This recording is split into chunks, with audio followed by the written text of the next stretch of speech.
the final November edition.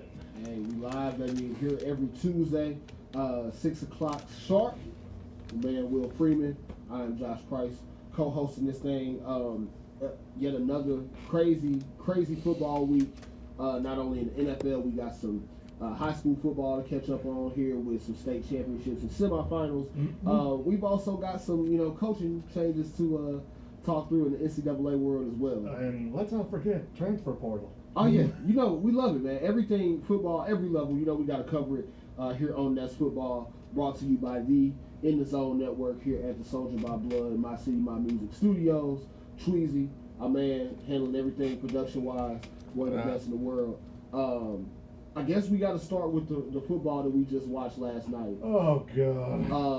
I'm gonna be honest, man. Monday Night Football, it was not as terrible of a game as I expected it to be. However, wouldn't say that it was a great game. Colts lost at home 24-17 to the Pittsburgh Steelers.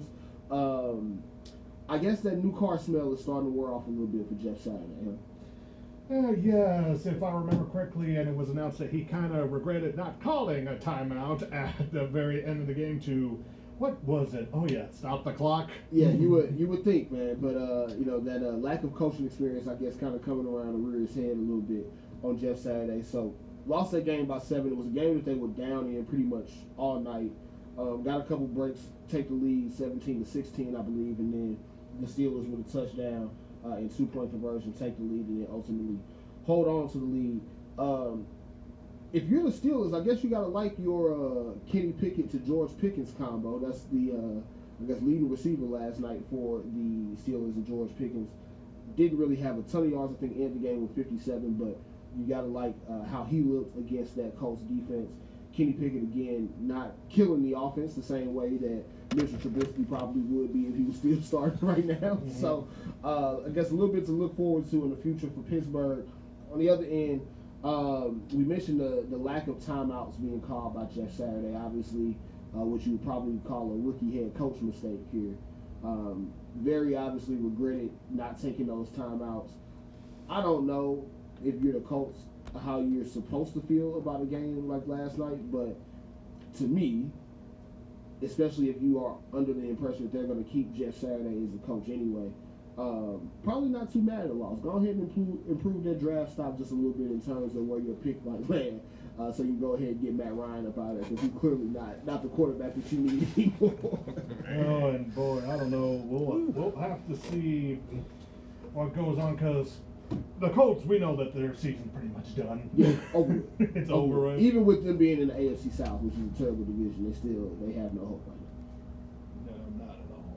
No, not at all. And do they keep Jeff Saturday? Because I think either Irsay thought, if he does good, we'll keep him, or this is just a big Band-Aid for the Colts right now. That is the question, because we'll see what coordinators are basically hot after this season and who is available after, because Black Monday, we're about a month from that. Yeah, we're about a month, and to be honest, this might sound crazy, but I think this is a win-win for Jim Irsay. If Jim Irsay looks at it and says, okay, Jeff Saturday, let's say they lose every game from here on out. Okay, well, now you get a chance to get the pick that you need to get your quarterback in the future, get you a quarterback that's on the same timeline as some of your other, star players on offense like Jonathan Taylor, Michael Pittman, even, lesser known guys like Paris Campbell, things like that. And then if Jeff Saturday does a great job, well, now, okay, I do have my coach in the future. We have some momentum going into next season, and maybe we can get this thing figured out. So I think if you're Jim Irsay, it's no real bad outcome for you, because very worst case scenario, you can always go get a more experienced coach to replace Jeff Saturday. Again, to me, outside looking in, I'm not a Colts fan by any means, but to me, I think the more important thing is how do you get a quarterback to kind of stop these, stopgap quarterbacks from coming in the building every year? Because now you've tried Matt Ryan, you've tried Carson Wentz, you've tried Phillip Rivers, they tried Jacoby Brissett. Like, none of those, kind of temporary options have worked. So I think now you got to go ahead and look at, okay, how do we get somebody in here that we can kind of plant the flag at this position and know for the next 5 to 10 years that we're solidified, as opposed to getting a rental, every offseason. Yeah. And we'll have to see, because the question is too, if Jeff Sarah does say, does he keep the coaching staff? I'm pretty sure he's going to keep his former teammate Marvin Harrison on there. Well, I mean, I would think if Jeff Saturday stays, the whole coaching staff stays. Now, maybe he looks up at, in the offseason and says, okay, well, maybe I can find an assistant here, an assistant there that maybe is coming from another team that could. Again, to me, if I'm the coach aspect of it, we can kind of figure it out. Quarterback is definitely the more immediate concern because, again, you can't keep trotting Matt Ryan and Sam Ehlinger out here expecting to win games. That's just not going to cut it in today's NFL. So, for the Steelers, I guess it's kind of working out. They got their quarterback last year in the draft. While he's not great, he also could be a lot worse compared to some of the other options they've had. So we'll see how both of those, QB choices tend to work out for both teams. Now, going back to the night before, Sunday night game, while we're talking about quarterbacks and potential replacements in the future, Sunday night game was kind of weird. It was kind of wild. You had the Eagles win 40-33 against a Packers team that score is a lot bigger than I was gonna say it's a lot closer score at the end of that than what the game actually was. So if you watch this game, Philly 363 rushing yards. Just stop right there. Just I will say there's another rushing thing that happened this weekend. Oh yeah, we'll get to that. Yeah, we are right here on that one. So Eagles run for 363 yards Sunday night. Jalen Hurts, first player since at least 1950 with 150 rushing yards and 150 passing yards in the same game. Miles Sanders had over 150 yards, I believe, on the ground. Also, Miles Sanders, wild stat, 8 touchdowns this season. Do you know how many touchdowns he had in total in the 3 seasons combined before this? No, I'll go with just crazy thing. Just say 0 or 1. 9.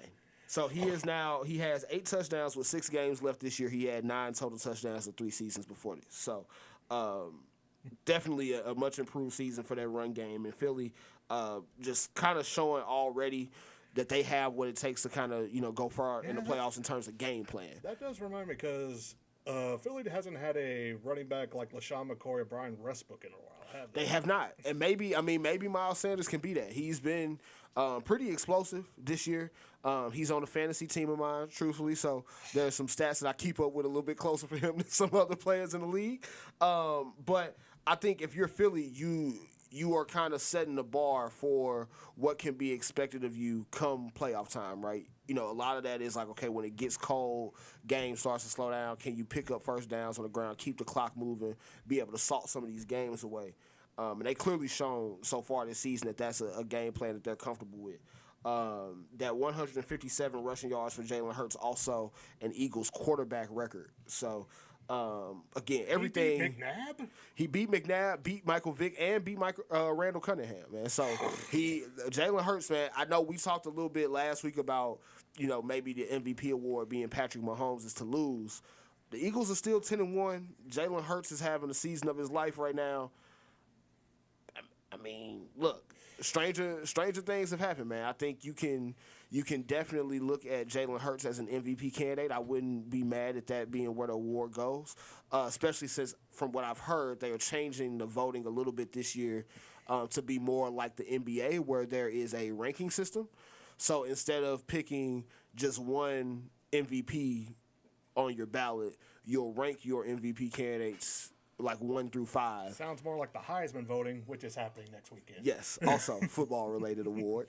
So they're doing a little bit more point system, where it gives somebody like Jalen Hurts a little bit better chance. Whereas, let's say everybody who puts Mahomes on their ballot is going to have him first. Well, now Jalen Hurts is going to be anywhere, let's say 2 through 4. He'll be able to pick up some of those votes, kind of close that gap a little bit. So we'll see how that goes for Jalen Hurts. Now, other side of this game, Packers. What is a season that just continues to get worse and worse for them. Yeah. It seems like about a week. Yeah, we'll see how we'll announce, because we have what is the top 10 right now for the NFL draft, and we'll see how we'll just say that's a little sneak peek of who's on the top 10 list. Oh yeah. So the Packers are definitely going downhill right now. Aaron Rodgers gets hurt in this game with a rib injury. Tries to tough it out, ends up coming out of the game. Jordan Love comes in and actually looks good. Plays well. Hits a bomb deep to Christian Watson for a touchdown late in that game. I even saw there's a picture going around Twitter after the game where he and Jalen Hurts are standing next to each other, like both back showing, and Love Hurts is the phrase that comes across when you look at both jerseys. So nice little Twitter photo that he came out of the game with and everything, man. So if you're the Packers, though, all jokes aside, just sit Aaron Rodgers for the rest of the year. It makes sense, right? Yeah, there's not there. Cause, I don't know, the North. I'm not too sure it's winnable for them because the Vikings pretty much have a commanding lead. Well, so not only do I think it's not winnable, they are. I believe the Vikings are 9-2. I believe the Packers are now 4-8 since their bye week is not until the following could week. get the wild card if there are some certain teams in the East that keep on not doing what they're doing right now. Right, and so you basically, if you're the Packers, you got to win out just to even have a chance at the playoffs. And we've seen even with Aaron Rodgers on the field that they don't have a great chance at doing that. So to me, it makes sense to Aaron Rodgers, take your rib injury, go ahead rehab. We're gonna see what we have in Jordan Love because now, if Jordan Love comes out here and plays like he did at the end of that Philly game, we might have our quarterback in the future. Would this be his third or fourth year? Believe this is Jordan Love's third year. Yeah, because pretty soon because next year, that's when they decide fifth-year option. Right. So now do we pick this up or do we try to move Jordan Love? Or, hey, we can keep Jordan Love. We feel confident in him. Now let's try to see what we can get for Aaron Rodgers. Right now, if you look at the roster, it's pretty old. It is. I mean, they've got Randall Cobb out there playing real snaps at wide receiver. Yeah, and of course, I'm pretty sure Kuhn is gone, or is he still there? Gosh, is it John Kuhn, the fullback? I think he's gone. I'm pretty sure he's out of there. Yeah. But, I mean, again, like you said, a pretty old team, veteran team. They need some youth in there. They need some energy. And, again, we'll talk about, what that draft pick potentially looks like right now. Although they may have a higher draft pick, it may not be high enough to get the quarterback that they might like the most. So it may be a little bit more beneficial to hold on to Jordan Love, kind of see what he has, and then use that top 10 pick and fill one of these other massive holes you have on your roster. So if I remember correctly, this draft, if you want an offensive lineman, this is when you need to get it. Though we'll say to save it for college because that might change a little bit. Yes, might change a little bit with the offensive line, and defensively they've been terrible just about most of the year. They're probably going to fire their defensive coordinator. They could use the help on defense too. They have a lot of talent on that defense, but for whatever reason, they just have not been able to put it together. So we'll see how that works. We'll monitor Aaron Rodgers' injury here as we move forward. My guess is that he does not play this upcoming week since they have their bye in week 14. And just a reminder to let you know, we do have a special guest tonight. Ashley Baker will be here about 7:15 Central Time us. Yes, Ashley's going to be joining us from 1340 a.m. Fox Sports, as well as the About Nothing But Sports podcast. A lot of energy. She's a Cowboys fan, so we'll make sure that we have some Cowboys jokes ready for here in the next hour or so. She's probably another fan that doesn't like Jerry Jones. That's about every Cowboys fan. Yeah, right? That's most of them. Most of them. That's the vibe I get. We might also bring up Jerry Jones a little bit later in the show too. Just hold that thought for a second. Believe it or not, there's a lot of oh boy when it comes to the NFL this week. I mean, look, it's the NFL. There's always some. Well, there's stuff that's outside of the control and inside the control, especially when it comes to one specific game that we've talked about before a few weeks ago. Yep. And then, of course, there's that Venn diagram for the NFL where just everything shit just kind of hits the fan. So, you know how it goes, man. Yeah. Now, we'll kind of go backwards to Thursday, Thanksgiving.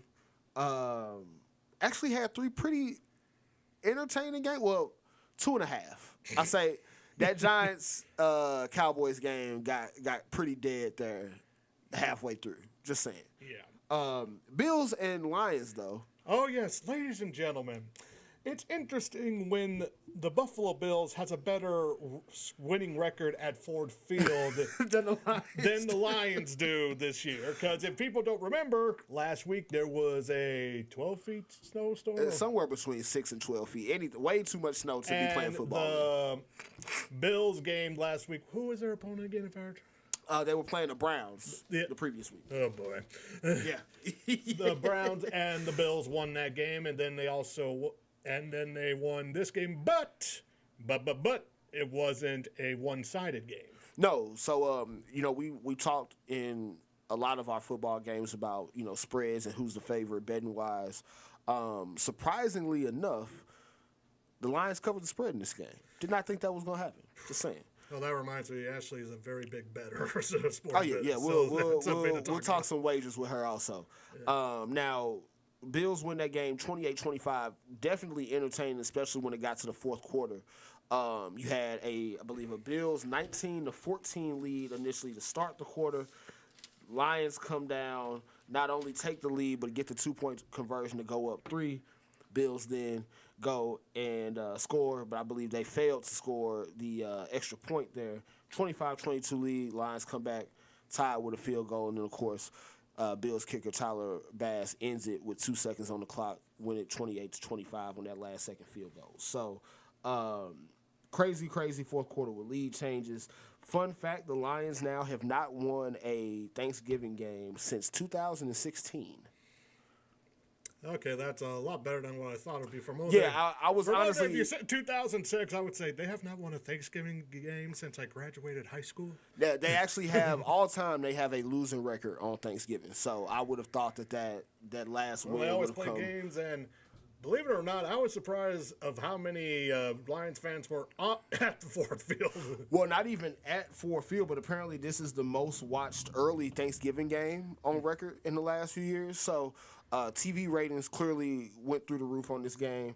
Again, very entertaining game to watch. I think the Lions definitely have something on offense. Again, that defense is still pretty pitiful.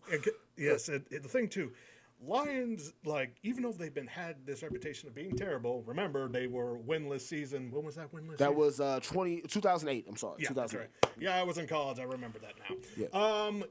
And the Lions, they've lost some games, but they've been close. Yeah. That's the thing, because, see, I have a feeling starting next year, let me say it again, next year, especially with the ammunition they potentially have in the offseason, this team might actually be good. Let me be clear, if, that's a big if, but we just know how it is, in the next few seasons, because, I don't know, this isn't like the Texans, this isn't like the Raiders. What's another bad team? Texans have been bad for the last few years. Like you said, Raiders outside of a couple, winning seasons you can recently. blame Bill O'Brien for that. Yeah, yeah. And that also meant that he didn't get that one job that finally came to fruition for college. We'll mention that here in a little bit. Yeah, so the Lions, they're going to have some ammo going into the offseason draft. Probably going to have some cap space, not to mention – on their roster right now, they've got some pieces. Jeff Okudah, cornerback out of Ohio State, has been playing out of his mind this year, was injured last year. Aiden Hutchinson playing like a, defensive rookie of the year candidate. Obviously, on the offense, you got Amon-Ra St. Brown. Jamal Williams is having like a career resurgence right now. You still got DeAndre Swift. Jamison Williams, their draft pick this year, has not played a snap yet, but is getting closer to a return, so we'll see what he can add to that offense. Penei Sewell is already playing like an all-pro lineman. They've got talent.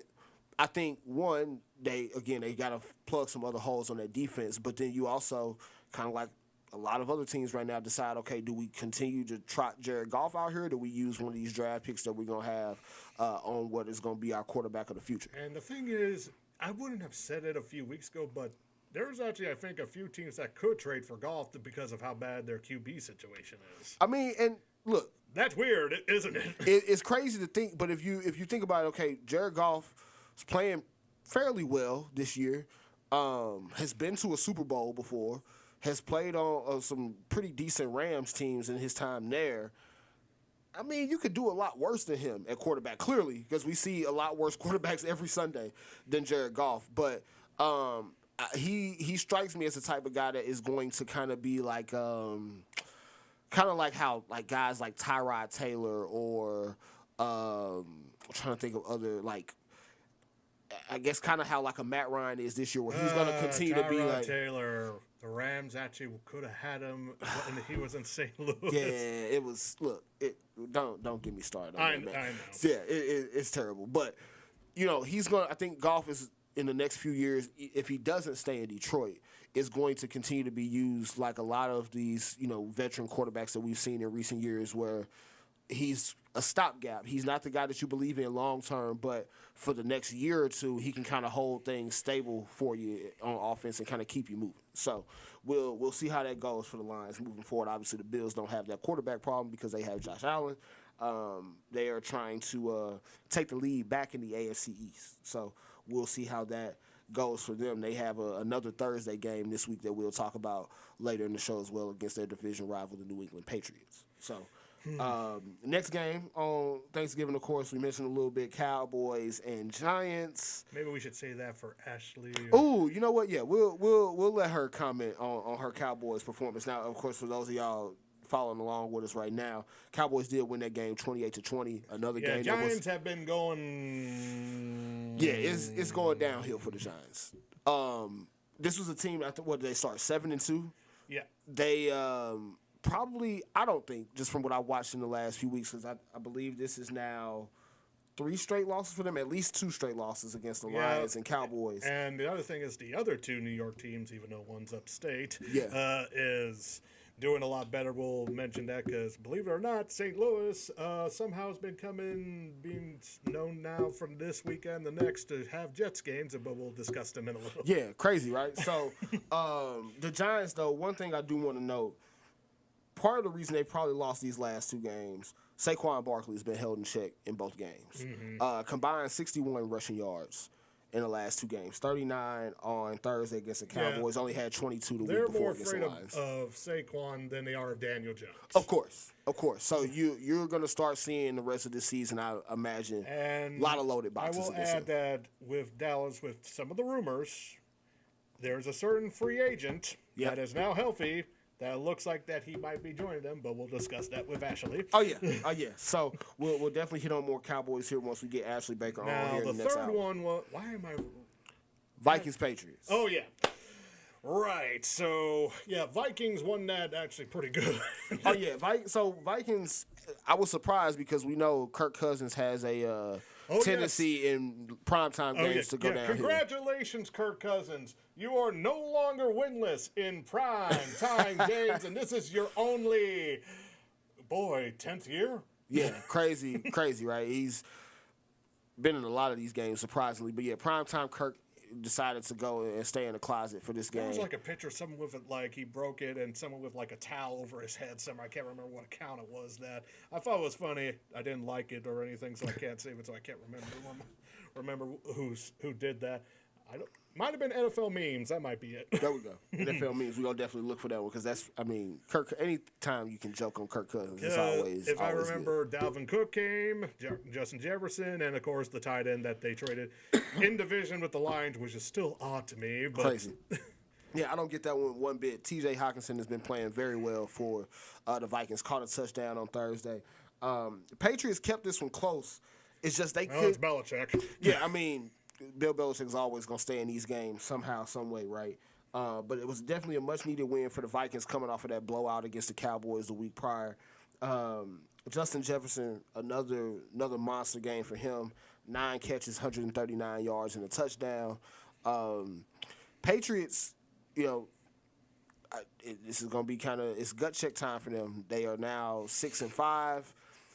Albeit above 500, they are last place in the AFC East right now. Yeah. So, though the AFC East has a chance, but more likely 2, 3 of the 4 teams could make it into the playoffs. Well, and so that's what I was going to mention. They are right there in the hunt for that last playoff spot. So there's a world where literally every AFC East team makes it now that we have 7 teams.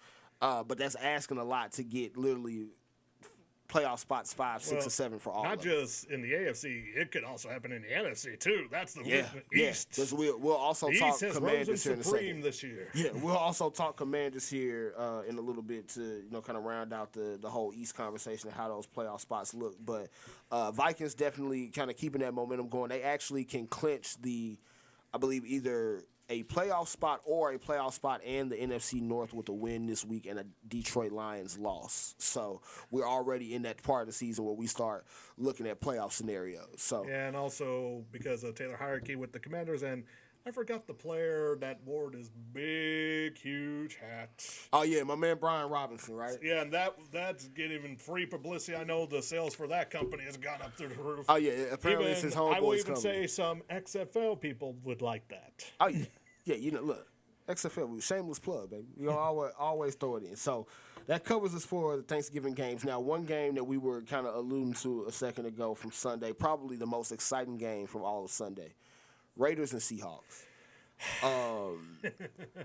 I wish we would have thought to pull this up because I just want to see the run again. But Josh Jacobs, man. I'll see how I can find it real quick. Josh Jacobs, running back for the Raiders, having a career season. Must note that he did not get his 5th-year option picked up by the Raiders before the season. So obviously playing in a contract year right now. Josh Jacobs had 303 total yards from scrimmage on Sunday. Just pause and sit on that one for a second. Just let that one simmer real quick. 303 total yards, 229 on the ground, 74 receiving, and you see the run to cap it all off. Yeah, just go ahead, man. Go ahead, big screen that one for us. Yeah. And look at it one time. Just hit the hole. Jacobs, Yep, Jacobs with running room right up the middle. Out of there. Jacobs is on his way. Walk-off touchdown the Raiders to end the game, are going to man. win this game. In Jacobs is overtime, an caps off a absolute 40-34 win. Yeah, so- 86-yard touchdown run. Yeah, there were a few overtime games if I remember. Thank goodness there were no more ties. We do not need it. Oh yeah, we don't need no more. No more tie. Look, NFL, get rid of the tie. Get rid of the tie. Hey, look, the USFL and the XFL have already solved this problem. Look, here's my just a quick suggestion. Real quick suggestion to the NFL competition committee. If anybody out there from the competition committee is listening to us or watching us here on That's Football, hello, good evening. Recommendation for y'all.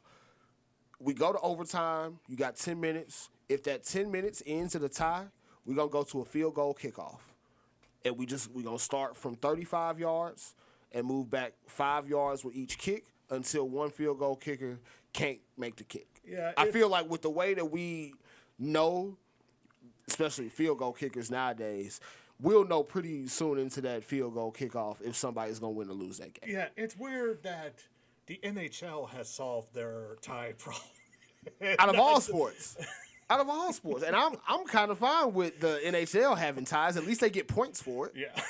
You don't get anything for a tie in the NFL. No, you don't. You just get to have that little extra little number right there on the record. Ask the Colts. They're not benefiting from that tie against the Texans earlier. And also that ties was one of the reasons that the Cardinals, and when they were in St. Louis, did not go to a playoff game one year. Yeah, get rid of tie NFL because I imagine if they did something like that field goal kickoff idea that I just presented, by the time you get to let's say 50 yards, you're gonna see some kickers start to let the nerves get to them a little bit. Mm-hmm. Just saying, it'll be real quick. We'll be able to get it done with.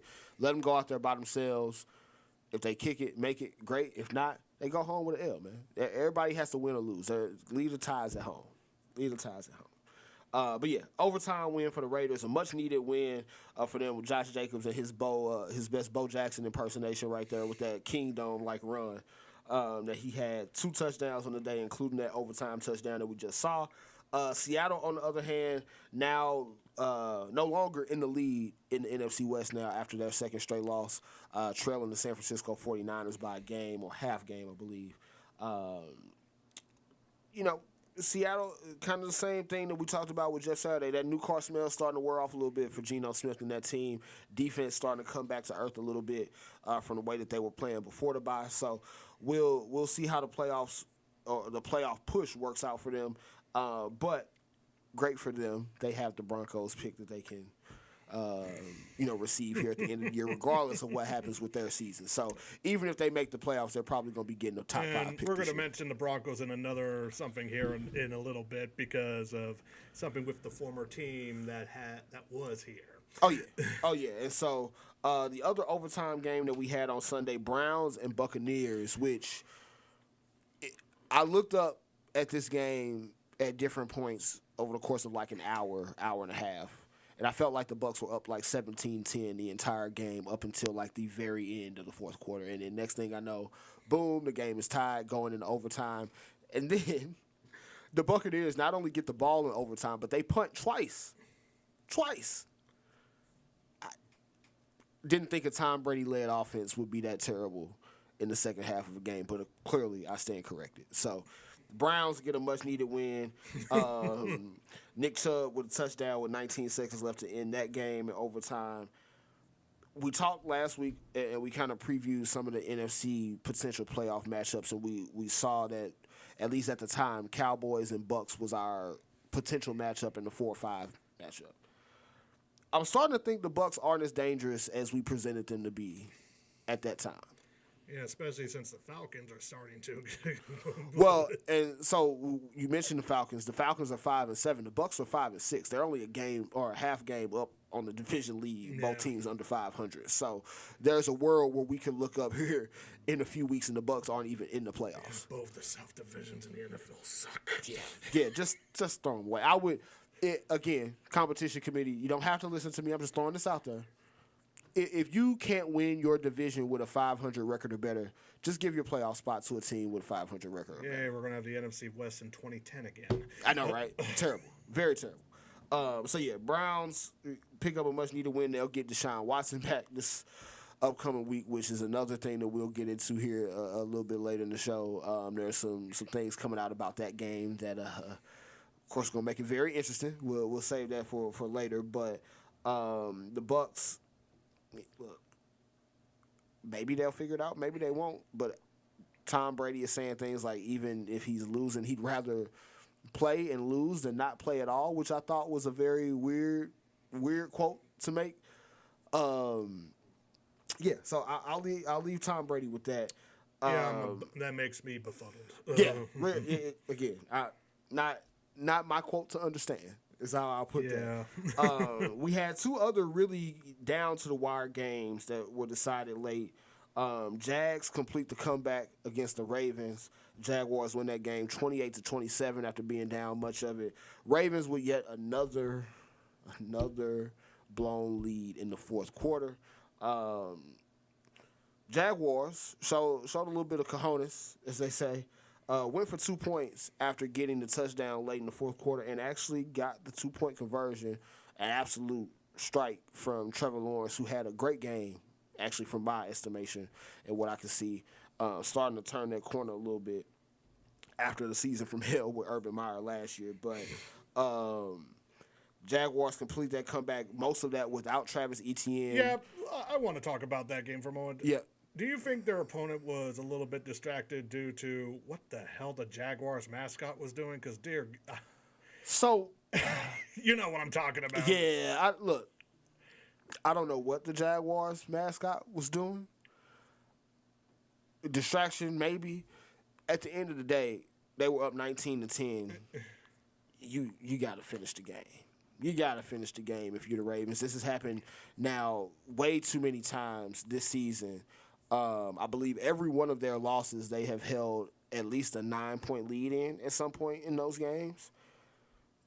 Look, distraction or not, this is a team that if they can do nothing else, they're supposed to be able to run the ball, hold a lead.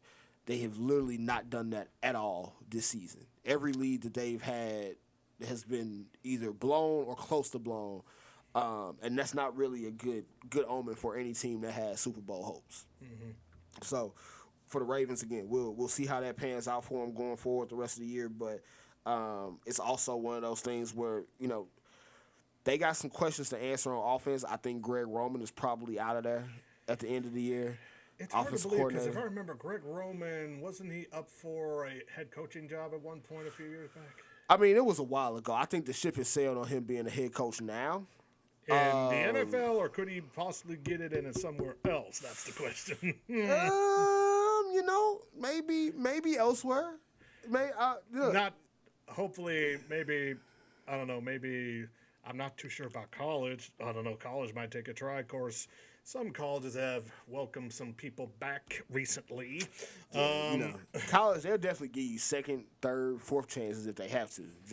You got to find the right sucker on the right day, basically. Somebody desperate enough to give you that job. Yeah, they're called boosters. Yeah. So, we got that game, and then you also, another game that ended on the 2-point conversion, Chargers and Cardinals. Chargers, I feel like they're in games like this every week that come down to the wire. It's every year. It's been the last. Yeah, I mean, every year that I've been alive watching football, they have these games that are just nail-biters, whether they are blowing the lead at the very end or coming back to win the game at the very end. Yes. This one worked out in their favor. You know what it's called, right? The Spanos effect. Oh, yeah. Naturally. The Spanos effect is going on for the Chargers literally every game. Get the 2-point conversion similar to the Jaguars against the Ravens. 14 seconds left on the clock. They are able to get that, 15 seconds left on the clock, able to get that 2-point conversion, take the lead 25-24. The Cardinals, I don't know. I've not gotten a chance yet to watch the in-season Hard Knocks with them on HBO. I have not either. Weird too, because this is the first time they have an in-season Hard Knocks. No, so this is actually, I didn't realize this till after the fact, but they had, the very first was last year with the Colts and that whole Carson Wentz thing that happened with him in Jacksonville last game of the season last year, where they blew their chance to get in the playoffs. Amazon Prime had something similar, but I don't know. I don't know if they still have that one. Yeah, so the Cardinals are in-season Hard Knocks. They're going into their bye week this week, having lost 4 of their last 5 games. Mm-hmm. Look, we talked about Cliff Kingsbury a number of times on this show. I don't see how he comes back next year. I could be wrong. Been wrong about a lot of things in life. Just don't think Cliff Kingsbury has a job next year. Yeah, we'll see on Black Monday, that's for sure. Yeah, because, I mean, if you think about it, and we'll get to the Rams here in a second also. If you think about the season that the Rams are having, probably absolute worst case scenario for the Rams coming into this year, right? They are still only a half game behind where the Cardinals are. Rams are 3-8. The Cardinals are 4-8. If I'm running the Arizona Cardinals, again, granted they've had injuries to the offensive line. Kyler Murray has been hurt. Okay, I get it. But at some point, you paid Cliff Kingsbury all this money. You paid Kyler Murray all this money. We got to get some results on the field, and right now we're not getting any of those results. Yeah, especially if you see Cliff Kingsbury's house. Yeah, Cliff is out there living like a king in Arizona. So if I was him, I would just hope that he has somebody that can rent that house out from him as he looks for another job coming this offseason. So another important game from this Sunday from AFC playoff standpoint, playoff implications, I should say. Bengals get a big win in Tennessee without Joe Mixon. 20-16, well, actually, without Joe Mixon and Jamar Chase still. 3 straight wins now for the Bengals, improving to 7-4. Jamar Chase will actually get back likely this week, week 13. Titans take a tough loss, a game that was pretty close throughout. Fortunately for them, not a game that they need for their division because, of course, 7-4 in the AFC South is like being the only competent team in the South. Yeah, I was gonna say being 7-4 in the AFC South is like being 10-1 in any other division. Like you've got plenty of space to be able to take some losses and be able to recover from. No, if they do lose more games, then Vrabel's gone. Well, and so I thought about that coming into the season. Like, was Vrabel like if they had a bad season, could they move on from him? I think about it though, like he's gotten some wins these last couple seasons, especially with a Titans team that I don't think is really that good. Like, for them to be 7-4, granted, again, they're in the AFC South, so some of these games are games they get to beat up on weaker opponents, but they still have been pulling some pretty good wins out of their backside the last couple years. And so, if I'm Tennessee, I'm pretty happy with Mike Vrabel's performance at head coach so far. Now, they've got a big game that we'll also touch on week 13. They get to take on the Philadelphia Eagles, who are 10-1 right now. So, possibly a big statement game for either of those teams. Now, there's one game I want to talk to next because they're going up, and like I said, St. Louis. Apparently, we're now getting more Jets games than usual, and because of what happened with Zach Wilson last week, he got benched. Yep, got benched. Making one of the worst post-game comments, and there's been a lot of them this year, weirdly so too. He got benched, and how he did by, of course, this one quarterback, as football Twitter usually call him Mike effing White. Yeah, or as you might see some of us from the black community reference him as White Mike, not trying to be racist. Come on, we stand with Mike White. Yeah. But White Mike as a play on my man from Martin. So yeah, because the thing is, Mike White was actually doing pretty good when he did a start a few years back. Then he had 2 terrible ones. Honestly, of how he played, and they played well with him. Yeah. Though I do expect Zach Wilson to come back at some point because the coach is solid. Why am I mispronouncing coach? Robert Saleh. Solid. I believe he's so far the only NFL coach to be Muslim, if I remember. Yes. Yep. Okay. And he probably Zach learned his lesson. Of course, the way Mike White played, he might be going somewhere else. Some teams might actually try to trade him in the offseason. Well, I mean, if I'm the Jets, why not just keep him? Well, it depends on what it's offered, and plus, don't forget the Jets also have Chris Streveler on their practice squad right now. Yeah, I mean, look, Zach Wilson, even if he is more accountable, what have you, it takes a little bit better control of the locker room. On the field, Mike White is night and day better than Zach Wilson has been all season. Now, granted, it's only one game. Well, if they do trade Zach Wilson, they do get a better cap. So that's the one thing, too. And then also another thing, too, is Chicago. Dear Lord. Yeah, Chicago, I mean, it was a just all-around rough day for them. They lost 31-10 in that game, by the way. Maybe they're just waiting to go to Arlington Heights and finally move there and start playing better. Just make whatever changes you need to make the Soldier Field and keep it pushing. You don't need to move out to the suburbs. Please don't do that. Well, we'll see. Though I don't really trust the mayor in Chicago, to be quite honest. Yeah, that's definitely another story for another podcast, right? But if you're the Bears, one, they didn't know who their starting quarterback was going to be. I don't know if you saw this on Twitter before the game. Yeah, because it was going to be might have the return of Nafer Peterman. The Peterman.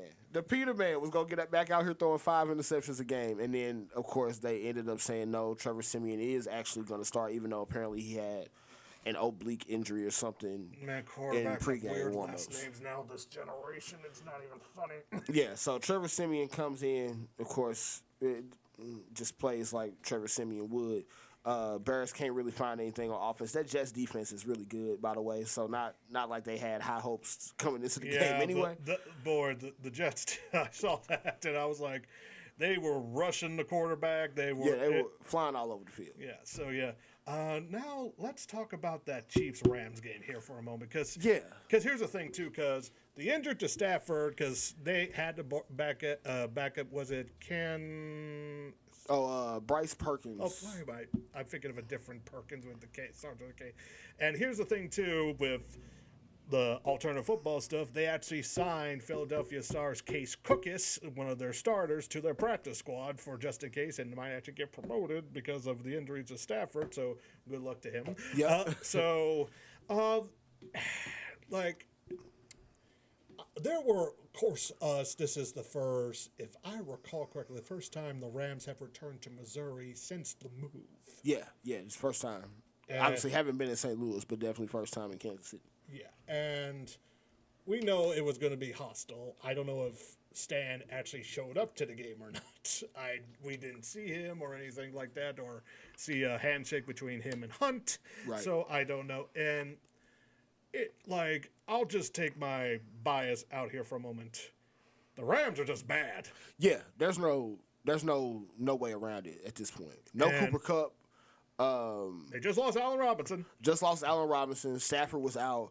Apparently, Aaron Donald now has a high ankle sprain, so we don't know how much he's going to play the rest of the season. To be honest, I wouldn't be surprised if they just sat Jalen Ramsey just because. Make sure you don't get hurt. If we decide we want to trade you or something, try to get some picks back in the building, great. Yeah, but let's go back to with the draft picks here, because now that you mentioned, this is the top 10 for the draft if it was ended today after 12 weeks. Not first pick, Houston Texans, their pick. Number 2, Chicago Bears. 3, what's supposed to be the Rams pick is the Lions. Then it's what's supposed to be Denver's is the Seahawks due to the Russell Wilson trade. Then number 5, the Carolina Panthers. Interesting what they're going to do with that one. Number 6, the Eagles. Strange, isn't it? Via the trade with New Orleans. 7, the Cardinals. 8, Packers. It's been a while since they've been in the top 10. yeah. Number 9, the Raiders. A lot better than what they have been. And then Texans again, number 10 with the Cleveland trade. Yeah. Yeah, so a lot of teams having to give up their pick, including this Rams team. Look, I don't know what is going to happen with them after this season. My guess, again, just a guess, throwing this out here. Again, just me spitballing a little bit. Obviously, Cooper Kupp, he'll be back. He'll come back off the injury. Great. I could see Matthew Stafford looking up and saying, yeah, I'm just going to retire. Yeah. Taking all these injuries, taking a lot of hits over the years. I got my Super Bowl. Just going to bow out of this thing gracefully. Wouldn't surprise me if Sean McVay retired.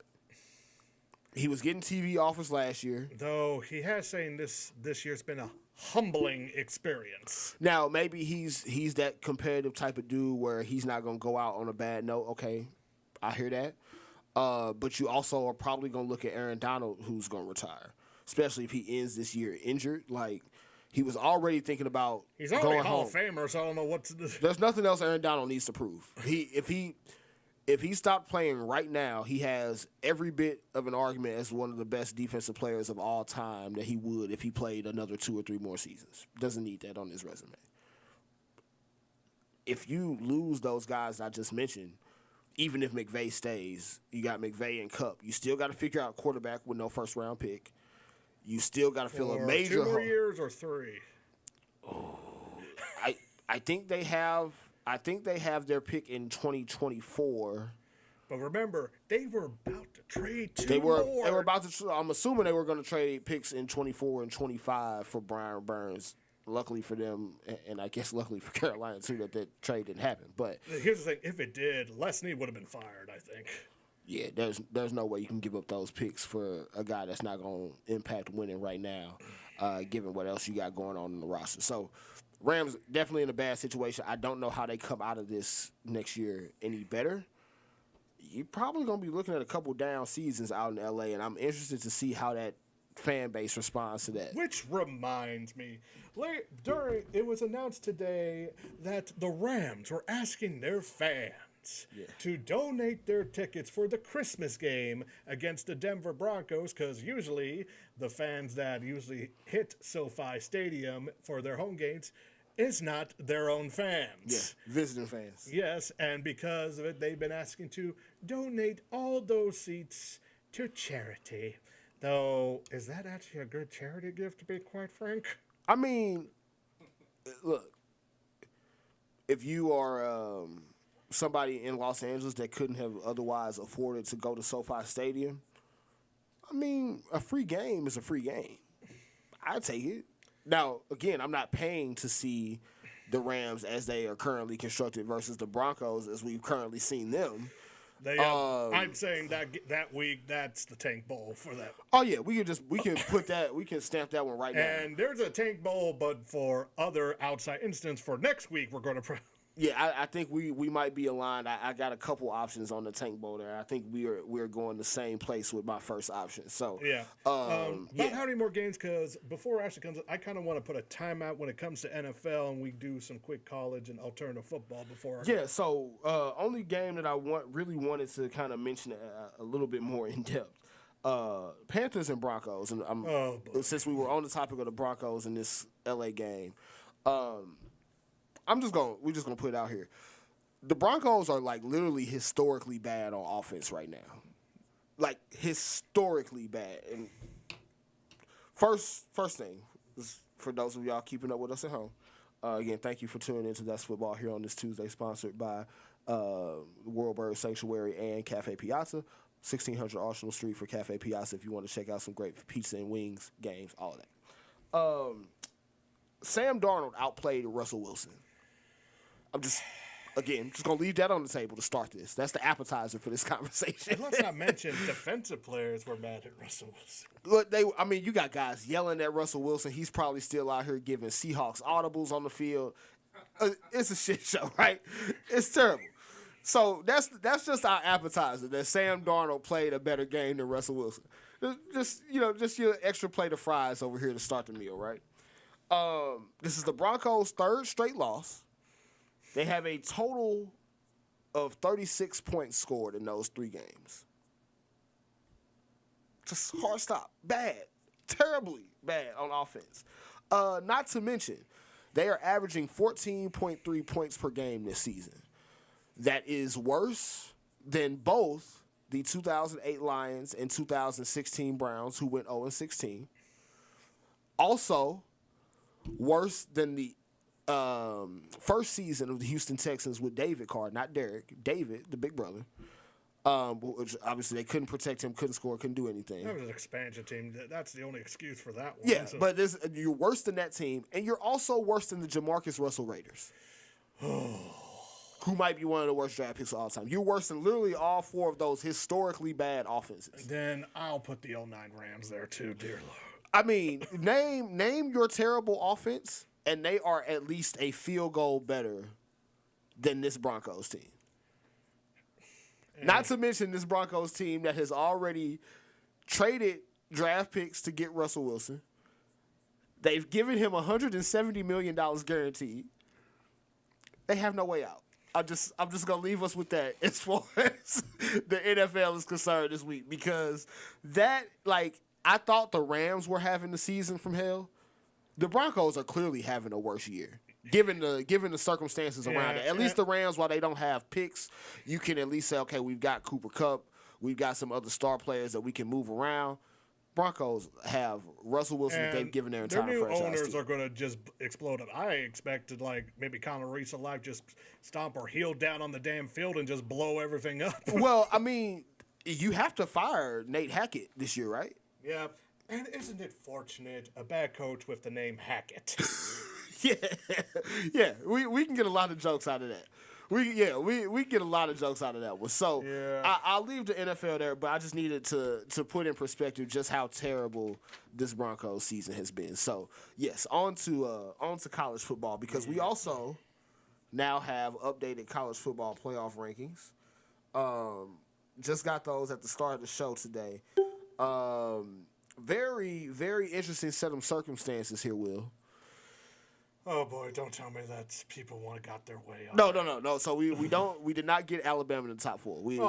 Thank God. We did not get Alabama in the top 4. However, right now, as we go into conference championship weekend, Georgia Bulldogs, obviously still number 1, undefeated, 12-0.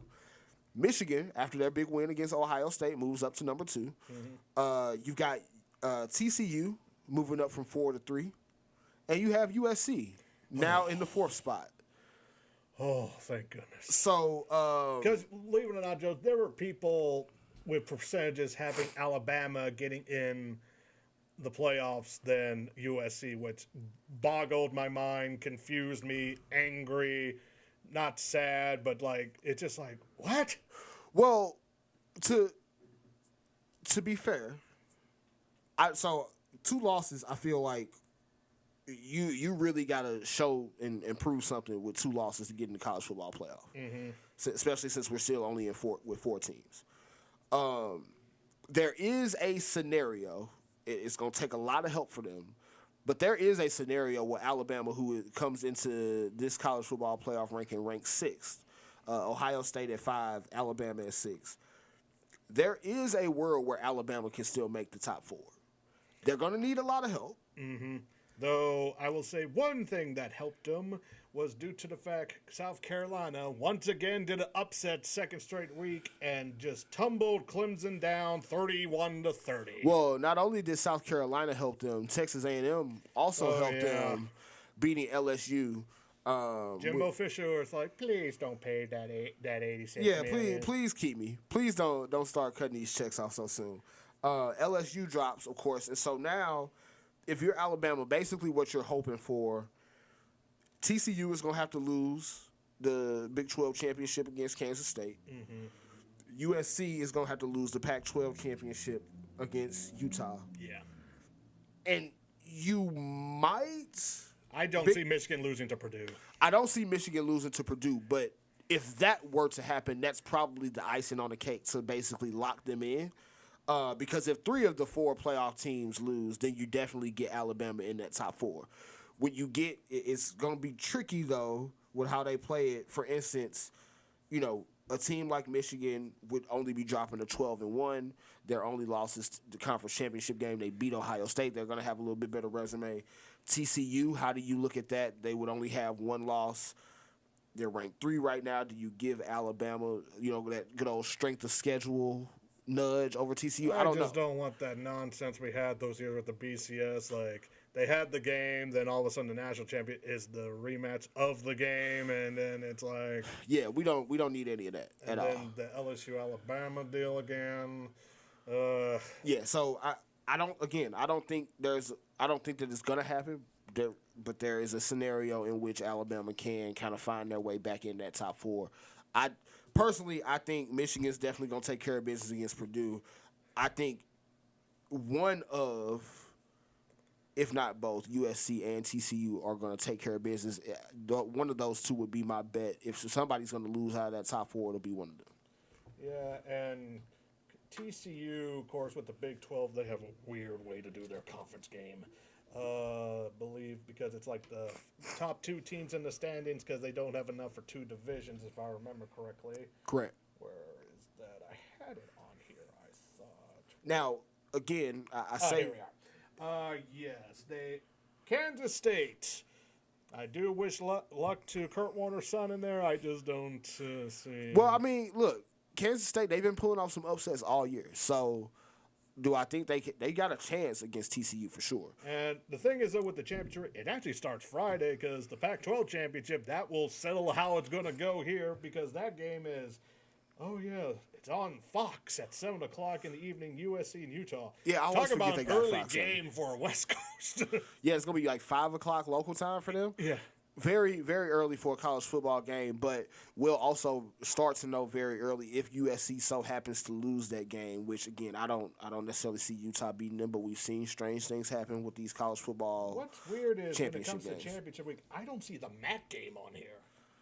Well, depends on how you might have that sorted. If you got it sorted by top 25, they may not have a team in the top 25 that is also in the championship game. Because I made that mistake earlier. I don't see the Sun Belt. I see the American Athletic Championship, UCF and Tulane. Not a bad year for the AAC. Yeah. And then playing for nothing, Clemson and North Carolina, the ACC. Yeah, just playing for bowl game spots. Going with the betting lines, they only have USC as a 3-point favorite over Utah on Friday evening. I feel like that's fair, though. Yeah. USC is technically the home team. I can see that being fair. Michigan, Purdue, 16.5 favorite. Yeah, Michigan, if that game Saturday against Ohio State is any indication, they're going to win that game probably by 20 points against Purdue. Kansas State, TCU, 2.5. I think that's going to be a close game. I don't want to pick against TCU, but if there's any one of those teams that are in the top 4 that are going to lose, that's probably the team that would do it. And Georgia, LSU, 17.5. Well, now, if Georgia loses, it makes things interesting, but I don't see them going from 1 to 5. Like, they'll stay in the top 4, I would hope. That's seriously going to screw everything up, in my opinion. Then another thing with college news locally, Mizzou is bowl eligible. Yes. Hooray. Black Friday game win for them, 29-27. Yeah, and here's the thing. On social media, people were like, yay, this is good. Some people was like, why are you cheering for sub-500 Saints? Like, let's be clear. we both know at the beginning of the year they were not going to go to the SEC championship. They were too young. And then after the victory, because both of you don't know, for you folks, because the transfer portal is very new. And Mizzou is going to be losing some players to the transfer portal.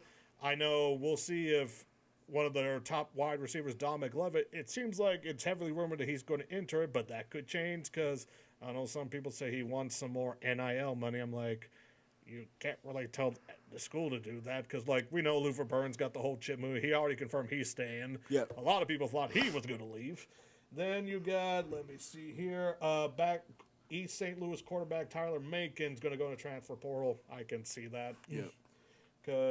And then you got, of course, cornerback DJ Jackson. He hasn't played much, so I can see why. Yeah, any of those guys that are kind of like struggling to get playing time, I can definitely understand the reason. Travion Ford on the defensive line is going.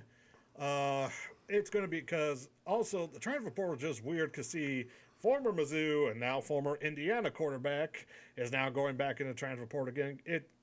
Apparently he still has an extra eligibility due to the year of COVID, and he's a graduate student. It's weird seeing all these graduate players because COVID threw everything off with that. Because Mizzou, we have one with Barrister, though. Honestly, for that type of wide receiver, I see him have a chance at the NFL. He's that slot white quarterback receiver that's there. Wes Wilker, Edelman. I wouldn't be surprised if the Patriots take a look at him. Probably. That's that speed when it comes to receiver. Right? Yeah, and so we'll just have to see because now with college, Auburn has hired a new head coach that was scandalous to say the least. Hugh Freeze, who formerly of Ole Miss. Yep, was Michael Orr's head coach. For those honestly, fans of the Blind Side, you would think Auburn might. Hey, let's give Cadillac Williams a shot. You would think, though. Honestly, he's probably not going to be. He could still be there with Hugh Freeze on the staff, or honestly. Cadillac, I would actually just go somewhere else and just prove yourself more. Well, and I think, for a guy like Cadillac, of course, not like I know him personally or anything like that, right? But from what I could tell, seeing him on the sideline, there's a real passion for him that comes from coaching his alma mater. I would hope Hugh Freeze keeps him on the staff. We'll see if that actually happens, but you could tell that, at least in these last couple games, that team definitely, responded well to him and wanted to play for him. So I would hope that he gets a home on that coaching staff in some way. Yeah, and go with another local here, Illinois, of course, stomped their in-state rival Northwestern. Not even close. Yeah, unfortunately for them, they don't get to go to the Unfortunately for my co-hosts, SEMO Redhawks. Yeah, I had to wear the Southeast shirt today. We'll pour one out for them at the end of the show. They lost in the playoffs to Montana, I believe, 34-24. Yeah, with a comeback victory from Montana, too.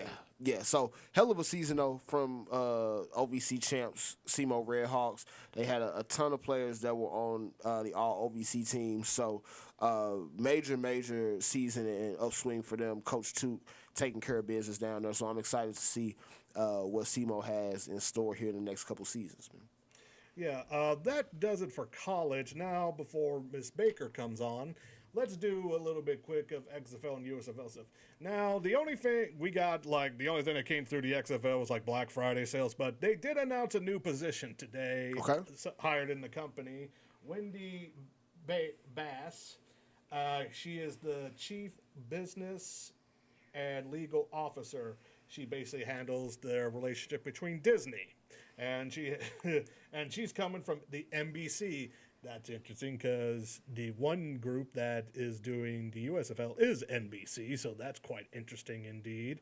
We'll mention a little bit more about the USFL versus XFL wars here in a moment. Joy, where she served as Senior Vice President of Programming, Rights Manager, overseeing programming, digital media, and acquisitions while maintaining the digital strategy and partnerships. She actually was part of some of the deals with here, let me double check here. Part of the broadcasting right deals with NBC with the NFL, NASCAR, Premier League, and FIFA. Okay, so definitely some experience in and around these media rights deals, and also supervised content for Premier on-air talent. I believe there's someone that went from ESPN to NBC about last year under some controversy after. Yeah, Maria Taylor. Correct. Now, also, for those of y'all who may not keep up with a lot of this media stuff and what happens behind the scenes, don't know if you saw this either, Will, but Bob Iger is now coming back to be the Disney CEO. So we'll see how that goes with this new partnership with the XFL. Yeah, Bob Chapek, the now ousted CEO, and I'll just say Disney has not been doing well. Heck, though Wakanda Forever, yes, but their latest anime film they barely marketed, and called Strange World only made about $18 million in the box office. It took $180 million to make. They're actually going to lose over $100 million when that thing gets done. There's been a few stuff that they put on Disney Plus that should have gone on the theater, and some they put on Disney Plus that actually, some on the theater should go on Disney Plus. That's one reason amongst many, many things. That's a different show. So another thing that happened with the USFL, they did some more signings. Birmingham Stallions signed defensive tackle Darius Stills. Excuse me. 6 foot, 278, West Virginia. All first Big 12 in 2020. Defensive lineman of the year in 20. Was also an All-American. 2021 draft, undrafted. Signed with the Raiders. Got released because he was injured, then was with the Chiefs, but was waived on May 10th and then signed with the defending champions. Houston Gamblers, outside linebacker Roheen Bingham, 6'2", Arkansas State, part of the that's part of the Sun Belt if I remember correctly. Yep. Senior year, 18.5 tackles for loss, 9.9 sacks, 7 QB hurries, Sun Belt Defensive Player of the Year. Was also a field still All-American. There are so many different All-Americans when it comes to this. It's not really consensus. It's weird. All-American fourth team. See what I mean? Had a torn MCL in the Arizona Bowl. 2019, NFL went undrafted, had CFL experience, Hamilton Tucker. That's one thing, too, about this recent USFL, because the CFL season's over, and there are some CFL players that are now probably going to both USFL and XFL. So the CFL is becoming a victim of the right now with the spring football between the USFL and XFL. And it's kind of similar if you guys know the pro wrestling in the 90s between WWE and WCW. One big victim of that Monday Night Wars was ECW. Now, cornerback Dayan Lake, 5'11", 200 pounds, BYU, started 43 of 48 games, 207 tackles, 10.5 for loss, 2 sacks, 3 for fumble, part of the NFL Collegiate Bowl, NFL Draft 2020. NFL Draft was with the LA Rams, got released, was part of the Spring League with the Conquerors, then signed to the Patriots, but was actually released 6 days later after that. Interesting. Then came back to the Rams, but released due to an injury on August 16, 2021. Then finally, officially now, the Memphis Showboats on their Twitter. Running back Justin Stockton, guy that in spring football everyone should know, 5'10", 200 Texas Tech. 2018 NFL Draft played for the Seahawks, Lions practice squad, was with the AF Arizona Hotshots, then the New York Guardians, then was part of the recent Indoor Football League, Massachusetts Pirates 2021 United Bowl champions last year, and was recently with the Montreal Alouettes of the CFL. Been around the block a little bit. Yes. Then you got the Michigan Panthers with Corey Hollick, 6'3", offensive tackle. Nebraska Kearney, D2. 2020 recent NFL draft went on draft was with the Panthers. Now he is signed with the Carolina Panthers. Now he's with the other Panthers in Michigan. Wide receiver Marcus Green with the Generals, 5'9", 191. Louisiana Monroe, all for Sun Belt. In 17-18, 2019 NFL Draft, was a 6th-round pick for the Falcons, was waived, was part of the Eagles practice squad, and then, interesting, was with the Hamilton Tiger-Cats last season, but then retired May 19 to 2022, and now unretired. Okay, back in the game. Man. Yeah. Now, Philadelphia Stars, this is where it gets interesting. Running back Dexter Williams, he actually was drafted 2 weeks ago by the Arlington Renegades. So another steal. The war continues. He's re-signed because he actually was with the Stars this season with the USFL. So we'll see. Well, I guess they're going to get an extra pick in the draft, supplemental draft in January because of it. One would think. Devin Taylor, 6'1", 201 pounds, Illinois State. This guy went to 3 schools: Illinois State, Virginia Tech, and Bowling Green. 2022 undrafted. Was with the Washington Commanders. Offensive tackle Tristan Taylor, 6'6", 320, Eastern Washington. Also 2022 NFL draft. Undrafted with the Bears and CFL for this year, the BC Lions. And then got defensive tackle Jordan Scott, 6'1", 311, Oregon. Started 37 of 38 games. 2-time honorable mention Pac-12, 2021 NFL draft. Was undrafted, was with the Vikings last year up to May 2022. Then finally, defensive tackle Tyler Clark, 6'4", 300 pounds, from Georgia, 2020 NFL draft. Signed with the Bengals, the Chiefs, and then the Bengals again, then released. So, not much in alternative news, but like I said, it's getting interesting with the wars here. Well, getting interesting with the wars. Now, I got a question that I want to get your input on too. With these alternative football leagues, how many? Because, of course, timing-wise, this is going to be after the NFL Super Bowl. Correct. Right after for the XFL, yes. Yeah, for the XFL starts, it's going to be right after the Super Bowl. Also going to be like in that in-between period between Super Bowl and like draft season. How many guys do you think, whether it be guys who are on like NFL practice squads or guys who aren't necessarily sure about like their NFL draft stock or maybe that didn't get drafted the year before, still trying to look for a home, how many of those guys do you think are going to be able to find a home between now and then in a league like the XFL? Well, here's the thing, too. Let me give you a little back with before, because, see, the players that were drafted, because, like, the one player I mentioned, the players that were drafted have until the day after Christmas, December 26th, to accept that XFL contract. Yep. And then not just the supplemental draft, but also the players that were part of the NFL Alumni Academy a few weeks back. They are going to be also offered a contract, and then also at the end of the year, some of the players off those USFL contracts might be joining to the XFL too. Okay. Now, when it comes to this in the off season during the spring part, the XFL, the way they end in April, and you know what that season is start for the NFL? Yeah. OTAs. Yep. That's better for them.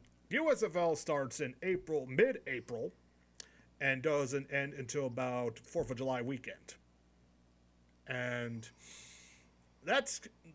players will see that, well, if I want to get on an NFL team and get some stuff here, the XFL would actually work better for me, because there were a few players from the USFL this season that did get signed, but then some of them, especially the defensive player, best defensive player for the USFL, tore his, I believe it's either his MCL or ACL and got injured. Yeah. So I guess trying to go into camp after playing essentially a full season of football, probably not the best for your body. Yeah, so it's going to be interesting. And also, like I said, how many CFL players are going to try to jump? Because, see, it's better publicity, because I do know the CFL is supposed to get a better TV deal. Because that's one thing that has been complained. They don't get much from the TSN deal in Canada. Not at all, yeah. And it's basically enough to cover their cap. Right, and I've watched a number of CFL games. I don't know how many CFL fans there are in America, but I would imagine they could benefit from getting that viewership. Well, the fans still wish in Baltimore they still had their CFL team, to be quite frank. So, yeah, it's going to be interesting here. And we're going to have to see, because also another thing, too, is, like I said, they have till December 26th. There's actually a few XFL players that got drafted that just got signed to practice squads. They could still make the money off the practice squads and still join the XFL after. And Bowhawks players, there are 2. wide receiver Jamarcus Bradley, that was one of the West Virginia players. He's now with Cleveland. Oh, I'm sorry, Steelers. Then you got cornerback D'Angelo Rose, who is now in with the Texans practice squad. Okay. Then you got 2 Seattle Sea Dragons offensive tackle Julian Davenport with the Cardinals and DN Nico Lalas in New Orleans, and then San Antonio defensive line Prince Emile in New Orleans as well. Looks like Ashley Baker is it here. Let's admit. All right. So, of course, the guest of the hour for us here, none other than Miss Ashley Baker of 1340 AM Fox Sports, as well as the About Nothing But Sports podcast. Ashley, how are you on this fine Tuesday evening? Hey, guys. I'm pretty good. How are you? Doing great. Thank you again for joining us. Thanks for having me, man. I appreciate it. We've kind of prepared our audience a little bit. We did let them know that you are Cowboys. Good way. Oh, brother. we prepared them for your Cowboys fandom. So okay. I'm just gonna give you the floor for like a minute here. Just go ahead and let it all out, because I know y'all coming off a high on Thanksgiving Day, winning the game against the Giants. Everything is moving in the right direction right now. So just go ahead, get those other Cowboys fans here in St. Louis, get their hopes up about the playoff run that y'all gonna go on.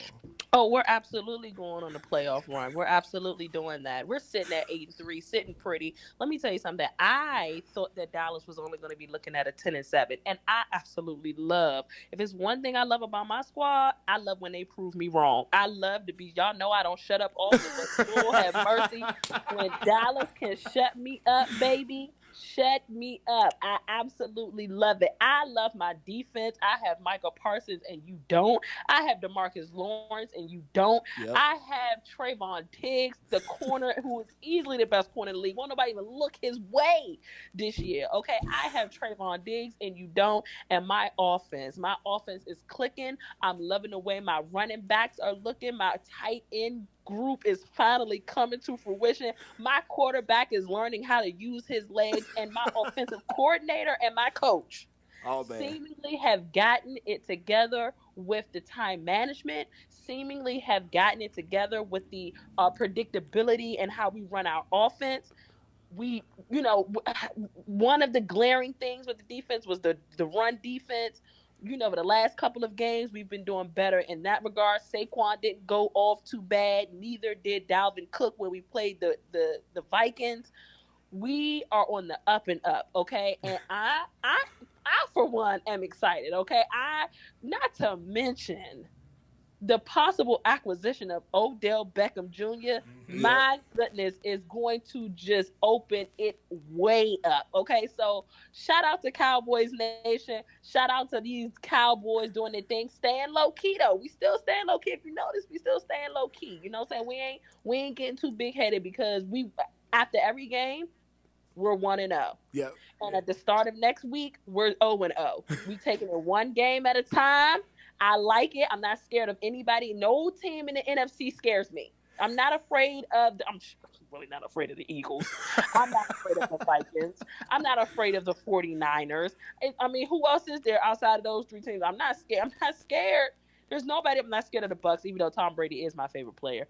But we can send old man packing for sure. That's my guy. But when it comes to Dallas, you can go. So I'm not afraid. I like Dallas heading in. I like where we at now, and I love us heading into the playoffs. I will also add I needed that. I think I needed that. Thank y'all so much. Not a problem. Very pleasing. Also, us here in St. Louis, we're glad that local player Ezekiel Elliott is doing resurgence and becoming a 1-2 punch with Pollard for your Cowboys Absolutely. Too. So shout out to Zeke for the home team. So now we definitely had to give you the floor to talk all things positive with the Cowboys. Now, on the flip side of this, we know that typically with the hype comes a letdown come to playoff time.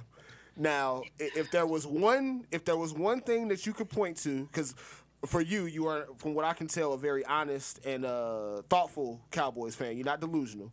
Correct. Now, if there was one thing that was going to do this season in, because again, me not being a Cowboys fan, I do get some, laughter and some jokes on Twitter. But at the same time, this year, I do believe the Cowboys are for real and can be for real in the playoffs. But if there was going to be one thing that did the Cowboys in this year, what do you think it would be? Can I give more than one thing? Not a Go problem. ahead. Go ahead. This is that reality part that you were just talking about. How I'm the realist, okay? Yeah. So there's two things that stick out to me. Number one, obviously, as I mentioned, is the run. Yep. We have to tighten up on how many yards we allow to be rushed against us. The rushing defense has to be better. And again, it seemingly looks like they're cleaning it up. But when you talk about these other teams that are threatening in the NFC, the Eagles have a great run game in Miles Sanders. Yep. Obviously, CMC with the 49ers. My goodness. Yep. You don't want to, I mean, they've dropped the last couple, but you don't want to slip up against Saquon and the Giants in the playoffs.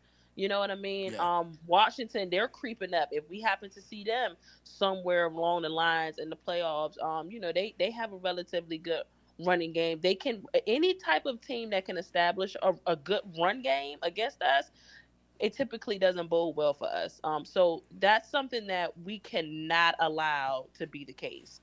We have to make tackles. We have to stop the run. That's number one. Number two, for me, it would probably come down to the play calling of Kellen Moore. Yeah. Let's keep it as simple as possible. Simplicity. That should be the Cowboys' middle name. Dallas Simple Cowboys.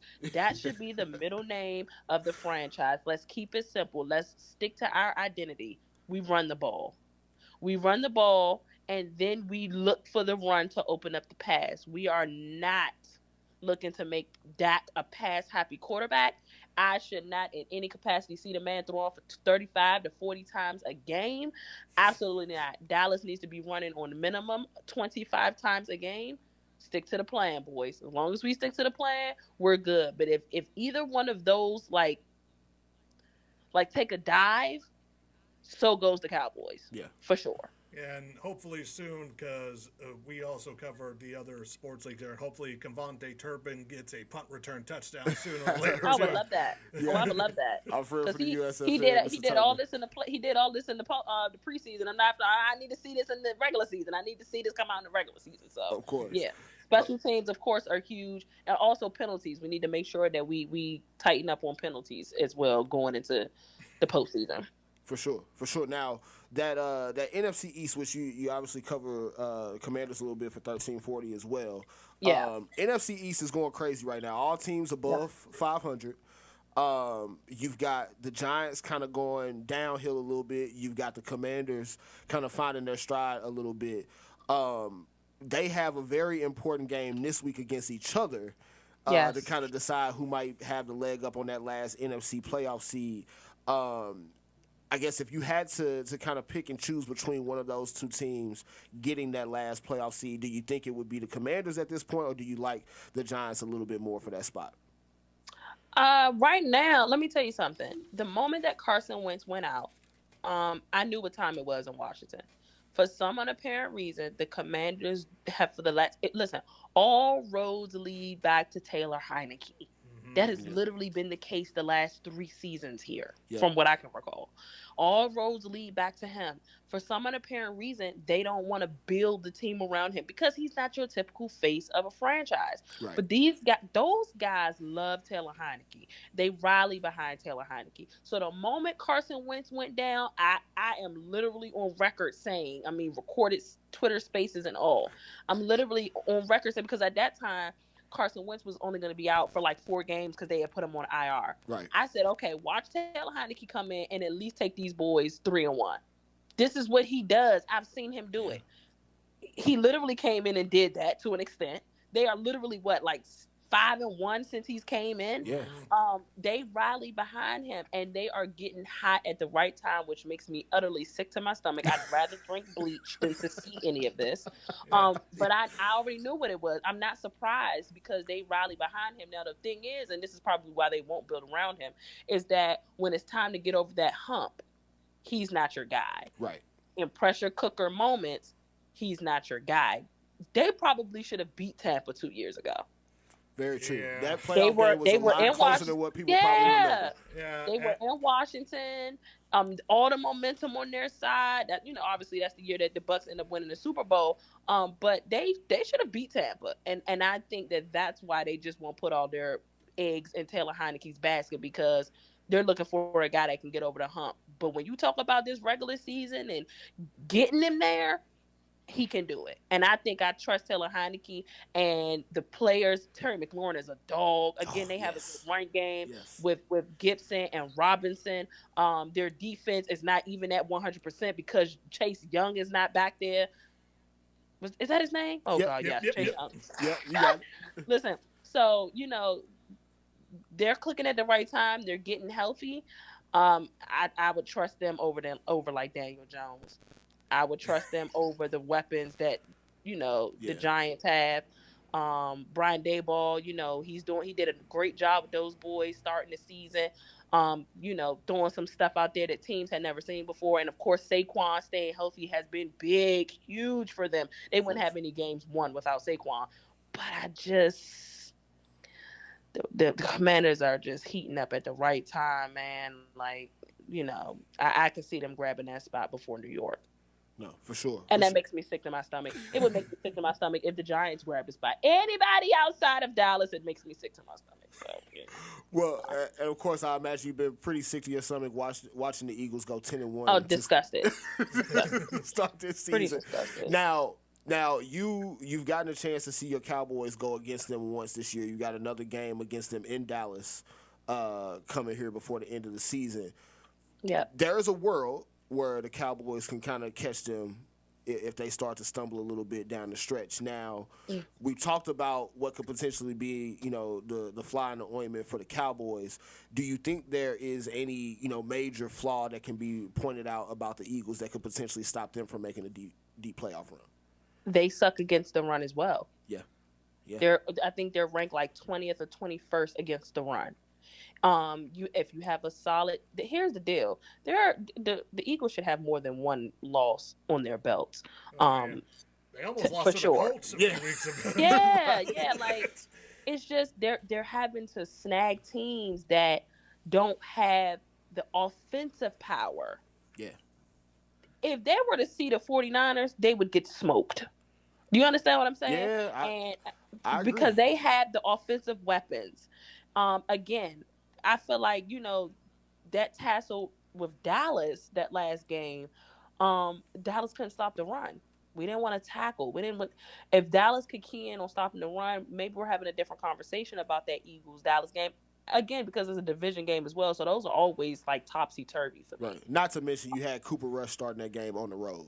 Correct. So. And none of these teams like going against Dak Prescott. Yeah. I'm gonna be honest. Like Dak Prescott's record against the NFC East is like 10-1. Yeah.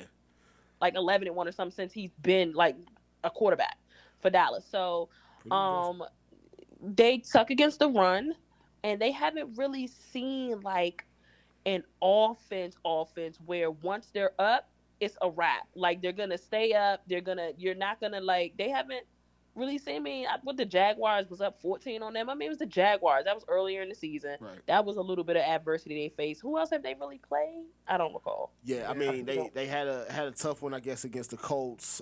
We saw Washington go into Philly and beat them. I think the Eagles, while they've had a great season, they have a game plan that is definitely built for playoff football. Yes. I think when it starts getting pressure cooker time, as you mentioned, you have a defense like they might see in Dallas, or you might see, with a team like San Francisco. Not only teams that can get a pass rush on Jalen Hurts and maybe, limit him as a runner, but a team that is not going to be afraid to let him kind of try to sling the ball and win games with his arm. The pecking order to me is definitely in some way, shape, or form Eagles, 49ers, Cowboys, and NFC. The playoff matchups, I think, are going to be what dictates, how those outcomes, end up going. So yeah, I actually, that's that. There you go, Dallas again in the mix. I would prefer Dallas be low key. I would prefer people say, "Oh no, they're not," but they're playing well. Listen, shout out to Nick Sirianni, man. You know what I'm saying? He has created a formula that is working. Shout out to the Eagles front office. I mean, we all agreed that they literally won the draft and the offseason, and they're still winning with the addition of Ndamukong Suh and folks that, to help with that run defense that they have, right? That because again, they have issues too. So shout out to the Eagles, man. They're seemingly serious.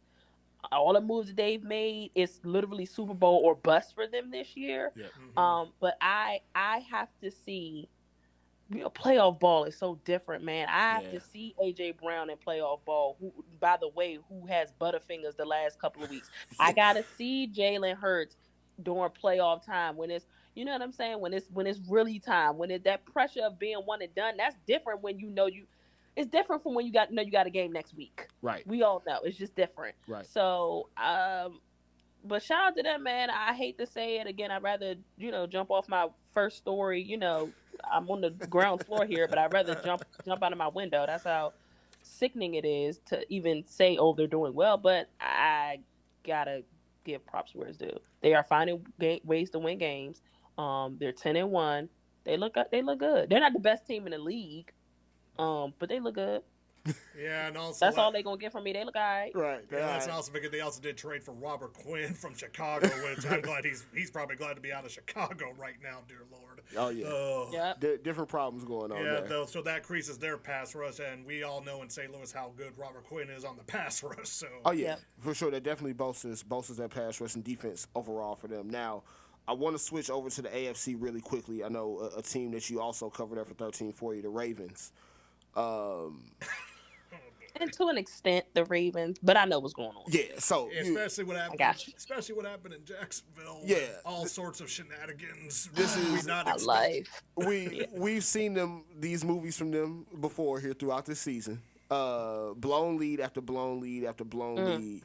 How do you see the rest of this season turning out for them? Because obviously they've got Lamar Jackson in this contract year. The offense has sputtered. Defense obviously has been bend but don't break, and then eventually all hell breaks loose and they let leads go every fourth quarter. Do you think they can figure this out before the playoffs get here, or is this just going to be another one and done for them like it has been the last couple seasons? They better figure it out. From what I'm hearing is they're looking to get healthier. Yep. So perhaps that'll bode well for them down the stretch and heading into the playoffs. But they got to be really careful, man, because you got Cincy heating up in their division. We don't know. I mean, the Browns kind of kept their playoff hopes alive, winning against the Bucks this past weekend, and insert Deshaun Watson this week, man. Yeah. You know what I'm saying? So they got to be careful. And I don't know what it is about these double-digit leads. Why they've been blowing them, like you mentioned, all year long. I don't know, man. They have had 11 weeks to clean it up, and they haven't. I don't know how they're going to clean it up in the next 6 weeks. I mean, I don't see them going into the playoffs beating somebody like the Chiefs. I don't see them beating somebody like the Bills. I don't see them beating somebody like the Dolphins. Like, I don't see them, if they see Cincy beating somebody like Cincy, like, they got some work to do. But according to the Ravens flock, they're going to get healthier. Things are going to get better. They hate Greg Roman. That's a peep. Yeah, they hate Greg Roman. Yo, they hate Greg Roman so much. Oh, yeah. We've seen the Twitter feeds. Man. And I know that one player that they're hoping comes out of fire is Dobbins, of course. But correct. Though they kind of did mess up his recovery in the first part of the they brought him back too soon. Yeah, I agree. I don't know, man. I don't know. I really don't know. That's a great question. The Ravens are kind of like a question mark for me. Yeah. I'm not even really, when I'm thinking AFC, they're their last team that even come to mind. Well, and so it's funny that you mentioned that because, it kind of started the season where it's like, okay, there's clearly like the Chiefs and the Bills and then everybody else. And then now we've seen the Dolphins kind of throw their hat in that race as well. Winners of the last 7, man. Yeah, so they're getting hot. That offense, obviously, crazy explosive with Tyreek Hill and Jalen Waddle. Do you think they have a chance to be the team that comes out of the AFC and beating a team like Kansas City or Buffalo? I should have learned my lesson from last year because my mouth was on the floor when the Bengals found a way to beat Kansas City in that playoff year. I mean, for me, it was Kansas City or nothing because I just feel like teams forget how to play ball when they play against Patrick Mahomes and Travis Kelce. They be having guys out there looking ridiculously ridiculous. Okay, so I should have learned my lesson, but I'm kind of back in that same rhythm this year that I don't know. For me, it was going to be the Bills until Josh Allen decided to start being an apple turnover machine. I mean, he's throwing passes and picks in the red zones, and they're losing games they should be winning. Like the Bills drive me nuts. And I want this for Josh Allen. I really like Josh Allen. I would love for him to win a championship, but I don't know. As far as the Chiefs go, though, and anybody beating them, I'm kind of back in that same stance that I was at this time last year. You better shut me up. You gotta prove me wrong because I don't feel like they're losing another game for the rest of the season. I know the Bengals are hyped to see them this week. That's a huge matchup this week. Calm down, Who Dey Nation, because y'all are gonna lose. Y'all are gonna lose. They're not gonna win that game. They're not gonna win the game. They're not going to win that game. The Saints that's just a mass unit just traveling. Well, and I think for the... Oh, Who Dey. Sorry if I said Who Dey. The Bengals, yeah. Like, so, for the Bengals, though, like, and obviously I was very surprised, just like you were last year, that they won the playoff game, of course, having to come back from, a deficit to do that. I think this is, and obviously that you'll be able to relate to this having covered basketball as well. I think this Mahomes season is kind of like the Steph Curry run we saw last year. Yep. In the sense that it's kind of like, okay, I know that you guys think highly of me, but for whatever reason, I feel like I have to prove myself again just to let y'all know that this thing is still real. I've been on the Mahomes for MVP train so far this year. I think I'm in agreement with you. Also, I can't pick against the Chiefs until they give me a reason to pick against them. And right now, Patrick Mahomes, Travis Kelce, I feel like those two can take on anybody. I do think, though, the Dolphins present a very different challenge in just they've got more speed than literally everybody. And I think that is something that's definitely going to matter come playoff time. Bigger question probably about the Dolphins is what is that run game going to continue to look like, and is Mike McDaniel going to be able to make the right calls, continue. Yeah, because also that's another thing, because you're also going against Big Red. Right. Like, you got to worry about the players on the field, but Andy Reid, we already know this is what he do. He do this. Yeah. This is not new to him. This is true to him. So that's going to be a chess match in itself. The coaching, I just don't. And this makes me sick to my stomach as well. I'd rather drink bleach than to say this too. I mean, honestly, we thought that the Chiefs were going to be dead in the water without Tyreek Hill. Yeah. Without Tyreek Hill. Like, we thought that they were not dead in the water, but just not what we're used to seeing. And they're literally proving us all wrong. Yeah, we still got this. We still run this. And and again, I know we all came into the season thinking that the AFC West was going to be what the NFC East is. Right. We thought it's completely different. Yeah. So I had the Chargers like winning the division. I thought that the Raiders were going to be making noise. Obviously, we thought the Broncos was going to be doing something with the acquisition of Russ and some other pieces over there. But the Chiefs are just showing us like this is what we do, and on a stage where they've been, i.e. the playoffs, deep playoff runs, they've literally hosted the last 4 AFC championship games. Crazy. I mean, Tua in that kind of environment, Jalen Waddle, I mean, Tariq, he used to it, but Mike McDaniel, that kind of pressure, I don't know. I just don't know, man. Yeah, it's tough. It's definitely tough, but like you said, Kansas City being able to stay at home the entire playoffs, it's real difficult to ask. Nasty and Arrowhead, man. Yeah, to go in the Arrowhead and pull off that. So, and someone that worked at Arrowhead, I can tell what the atmosphere is, and dear Lord. Yeah. I mean, we've all seen, whether it be regular season or playoff games, it becomes too daunting of a task once that crowd gets into it and Mahomes gets going, man. So, Yeah, and shout out to my guy Mark Gunnels, because shout out to both my co-hosts for Sports After Dark, Mark Gunnels and Young Heavy. Mark Gunnels is he tells me all the time, like, that crowd at Arrowhead, he's a Kansas City guy. He's like, that crowd at Arrowhead is like none other. And when you add playoff atmosphere into that, man, like, it just, how do you beat that? Right. It's just so many different elements to beat, man. And so, I mean, again, coming in, the only team I felt like would be able to do that this year was going to be the Bills. And they're blowing it. They're blowing it. I have no confidence in the Bills. Zero confidence in the Bills, bro. Now, they'll make the playoffs. They may make the divisional round, but like, to beat Kansas City, zero confidence in that. Well, and if we're being 100% honest, I think the chance that they had to beat Kansas City really was last year. Exactly. Yep. Absolutely. That was it. If you couldn't pull that off with the lead with 13 seconds left, it just may not be in the cards. So I think if the Bills are going to get to a Super Bowl, they might have to hope that they can avoid having to go through Kansas City to do so. That or some weird injury on the Chiefs, which I don't see right now. Yeah. I mean, and even with the injuries to the Chiefs, they had not this past week against the Rams, but previous week against the Chargers, they were without Juju Smith-Schuster. They were without Kadarius Toney. As long as you got Mahomes and Kelsey, clearly you win the game. Doesn't matter. I was literally I'm going to say he was literally down 2 receivers that matter in the offense, and that did not matter. As long as he has Travis Kelsey, that is all he needs. That's it. It's crazy. It's disgusting. Wow. It's disgusting. I just hate it. I just hate it. I know.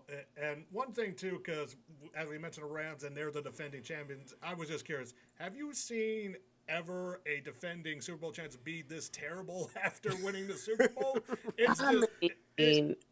It's just weird, and it's like, I don't know if the worst that I saw was like the 99 Broncos, but the difference is Elway retired. So. Right. They had a little bit more of an excuse. Yeah, it's. I literally said to myself earlier, just looking through some stuff and going through some film and re-looking at some highlights on some games, I'm like, the Rams are really 3-8. Yeah. Like, that's disgusting. That's nasty work. They're 3-8, and they just want to. I mean, I've seen Super Bowl hangovers, but my goodness, this is like a Super Bowl pass out. Like, a wrap for them. And the thing is that they just started getting injured. Yeah. Within the last 2 or 3 weeks, they've been trash all season. It's been bad all season for them. I expect them to have a bounce back season. Everybody healthy. They'll come back and try to redeem and prove themselves next season. So they'll probably have a better season next year. But I wasn't expecting. There's a guy who's in my space. We call him Niner Mike. He's a huge 49ers fan. Shout out to Niner Mike. He comes to Sports After Dark pretty often, and he bet probably about 12 people in the offseason that the Rams would not make the playoffs. Oh, he's sitting pretty right now. Everybody was like, "Oh, I want in on that bet. Hit my Cash App. I want in on that bet. Let me hit your DMs." And we are literally giving him his flowers because nobody called that, and that's because of it. It was mainly because of how the NFC was. Right. Even coming into the year, I mean, we knew that the NFC was the weaker conference. Right. So we didn't think that you were going to be able to name 7 teams better than the Rams. Here we are, naming 7 teams better than the Rams. And the thing and the thing about the Rams too, because they don't actually have their first round pick next year either, and they were actually going to trade another 2 for Carolina for Burns, but that fell through. I think they're glad about that, and right now that pick is to the Lions at number 3 right now. And they haven't been, as Josh told me before, there's some picks that haven't been hit yet. So I don't know. We'll see how long Les Seed has a job there in the next few years. And also, if you haven't heard, the Rams are actually asking their fans to donate the game against the Broncos to charity right now to fill. Oh my God! To fill the stadium on Christmas Day. It's still weird to me. You win the Super Bowl, like, look. Even though we're from St. Louis, they left and all that stuff. It's just that it's weird after all this, they can't get a lot. We already saw what it looked like when the Niners came into SoFi already this year. Dear Lord. Yeah. They just don't. It was like the Red Sea, huh? Right. Red Sea, and it's just weird that you win the Super Bowl for LA. It's not like the stuff like with the Lakers that you cover the NBA, and even not even comparable to the Dodgers for home field advantage. you would think, but I don't know. We'll just see after a few years, though. One thing I want to discuss since you're in the D.C. area, because one thing I know people are probably glad is that the team is probably finally to get the sale here in March, and pretty soon there will be a new generation of owners. NFL, there's a few, and like one rumor is that it's Jeff Bezos and Jay-Z for a group deal, and then it's rumored that the Orleans Saints are going to be for sale, then Chargers also because the whole Spanish family. I'm just curious, like with the NFL, like with a whole new generation of owners, like how will the league look that in a few years? Oh man, like you said, a new era, right? I know here. I mean, I can't speak for the other cities, but obviously, I know here in DC, they can't wait. Yep. They literally, from what I gather, nobody really cared for Dan Snyder from the beginning. Right. Once, things were handed over from Jack King Cook, nobody cared for Dan Snyder. Because and they, for great reason, he ended up running the franchise into the ground. Absolutely, they have their 7 cents or 8 cents or whatever worked out perfect here in DC because nobody's ever. So they are literally clamoring for the day to see new ownership here. And to get back on the winning side of things. That's one thing I've learned here growing up in DC, man, is, prior to all of this stuff in the last couple of years, the Commanders were like the third, ranked revenue team in the league. Yeah. And then as far as fandom, one of the top teams. Coming to DC and, the other team being the primary team and having all their fans, that was not a thing 8 years ago. Right. That wasn't a thing. You weren't coming to FedEx and that was a home game for the away team. Outside of Dallas, that was the only team, because there's so many Cowboy fans here. That was the only team where they could feel like it was a home game. Not every team is coming up into FedEx feeling like that it's a home game for them. That wasn't the case, and that's because a lot of fans gave up, stopped going to games. They don't care for Dan Snyder. So I know for here, they are embracing. They can't wait for the new era. They can't wait for the new dawn. And like you said, I know it's a couple of people. I think Matthew McConaughey's name is even in the hat to have ownership here. So I'm looking to see. They want to get back on the winning side of things, not just on the field, but off the field too. We talk about Washington in every capacity outside of winning. Yeah, I can already and tell they're you over it. I can tell you the already new ownership of the Broncos are probably going to blow everything up after. Because they did not. This wasn't their plan. Of course not. We're waiting to maybe hear Condoleezza Rice, because she's a minority owner of the Broncos, stomp her foot to the ground to blow everything up. What's going on in Denver, dear Lord? Yeah, push the panic button right now for the Broncos, please. Wow. So y'all said the Broncos and who else?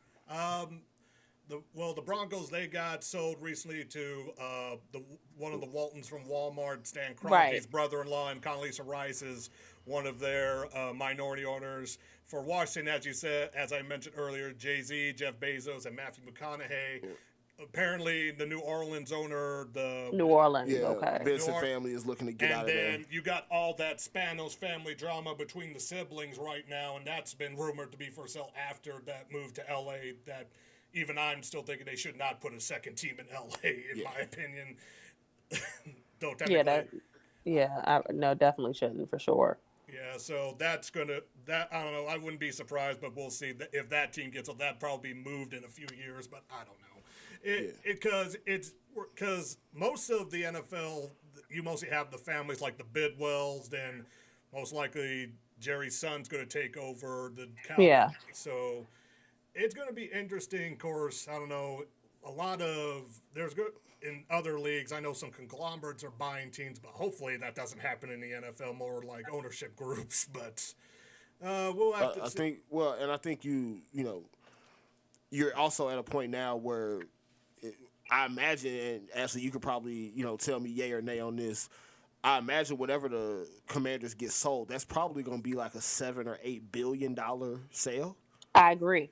I think that's what he's looking for. Yeah, and so with that being said, I think you probably are going to have to get a lot more of those conglomerate type groups to be able to even afford. Now, granted, Jeff Bezos is kind of the outlier. He can do it alone. Yeah, he can do it by himself. He can cut that check. Do it by himself, but for sure. the join of the rumored of Matthew McConaughey and Jay-Z, that just adds a little bit more cachet. Yeah, it gives you a little bit more staying power as far as some different rules. And I would Jeff assume Bezos probably right after the team sold, then a new stadium, or didn't you say there was a rumor about a renovation of their old stadium they might consider? Yeah, so I was hearing rumors that they might go from playing at FedEx Field to going back and renovating RFK. RFK. I haven't heard that, but that's interesting. The only thing that I heard is that they were looking at building a stadium, like in Virginia somewhere. That's the last thing I heard. But that's something that they need to really listen to the voice of the people for, because there are a lot of people that didn't even care to come. I'm right outside of DC, so I'm in Maryland. But I'm 5 minutes up the street from FedEx Field, and there are folks that really complain about, having to come into Maryland, to come to games. They want it back in DC. So the renovation of RFK would not be a bad idea. Most fans want to be back in the actual city that the team is from. And it's just much more, the way the DC and the DMV area is structured is much more convenient for folks that like to, grab public transportation to get on the, to get to the game. It's just that area where RFK is actually much better than the FedEx area here. So I don't know. We'll see. But I haven't heard of that. So that's the first time I've heard of that. If that does happen, that's a first, going to a new stadium, then go back to an old stadium, right? Facts. And of course, it would be why not be the Commanders doing something like that? Of course, right? You know what I mean? So yeah, definitely. Now, of course, we've asked all of our football analyst guests this before we let you go. Super Bowl prediction. You got to put two teams on wax. I'm putting you on the spot here. Oh, Who you got? Oh, my life. I assume you got the Cowboys in there, right? That's wrong.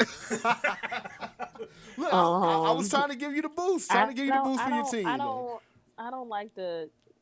My heart is Dallas, of course. My heart is Dallas. You know what? Bump that. Cowboys, Chiefs. What's up?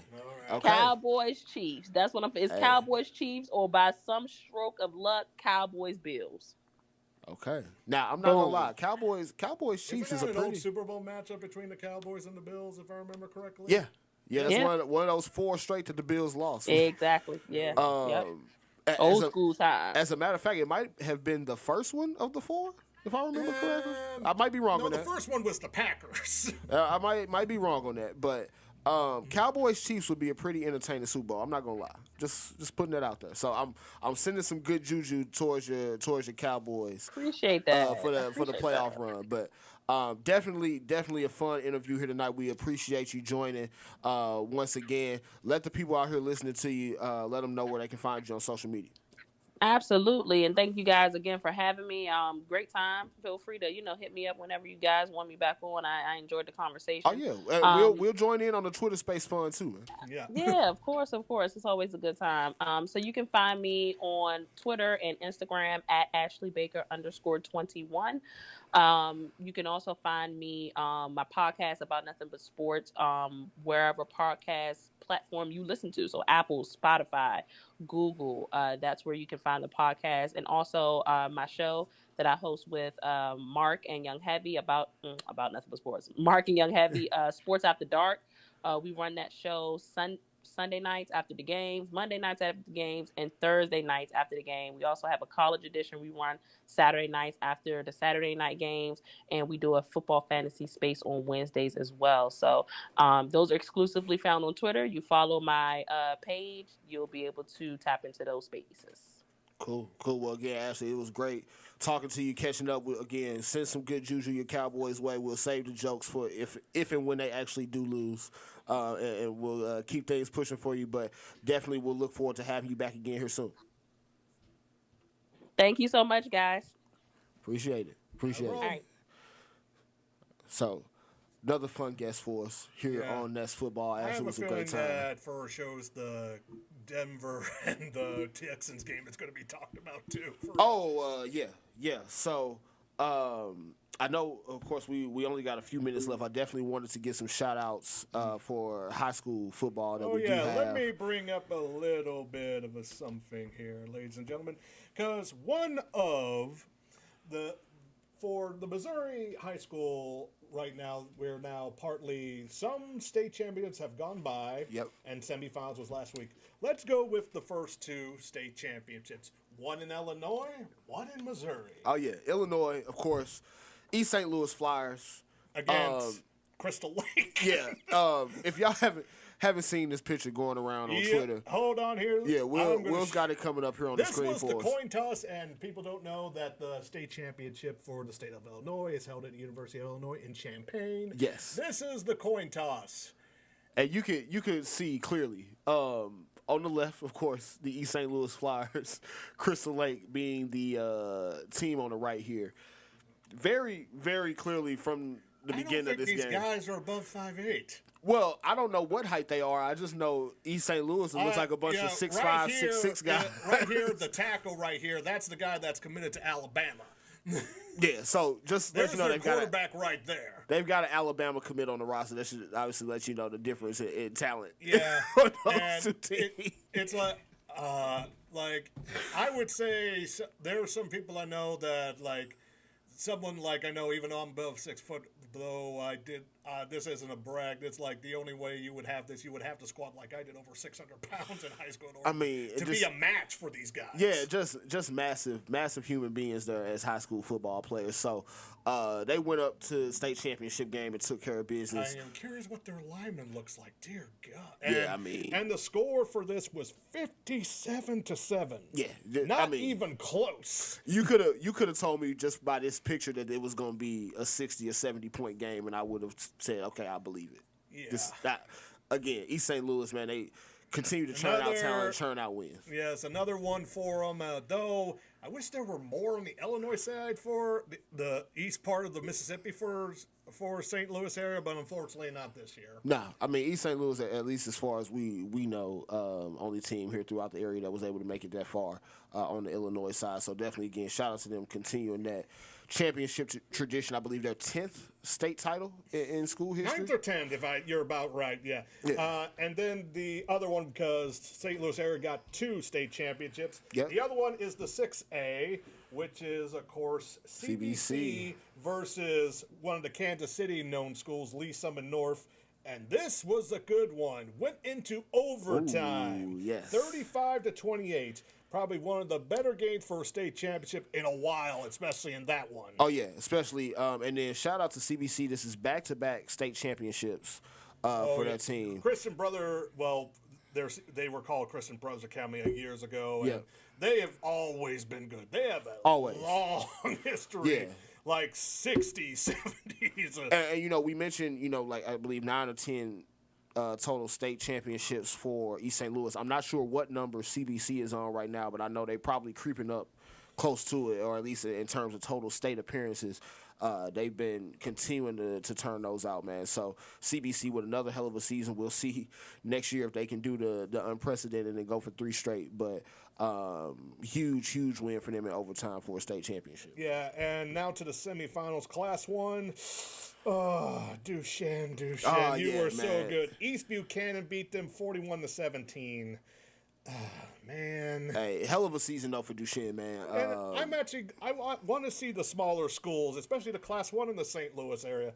Though it's kind of weird since Duchesne was actually Class 3 when I was in high school. So, boy, dear Lord, they dropped. Yeah, man, it's crazy how much some of those class alignments have changed since you and I were in high school, man. So, again, hell of a season though from Duchesne because, I know we were covering some of these teams earlier in the season. They were definitely a team that we were constantly seeing in and out of the rankings on the bubble, things like that. So I know obviously fell short in that playoff game, but hell of a season from them overall. Yeah, and now Class 2, unfortunately, don't have anyone there. Blair Oaks, that was my mistake. That's a Columbia High School, I forgot. Shit, okay. Yeah, so, but they won 68-40 against Bowling Green, but no Class 2 for St. Louis. Okay.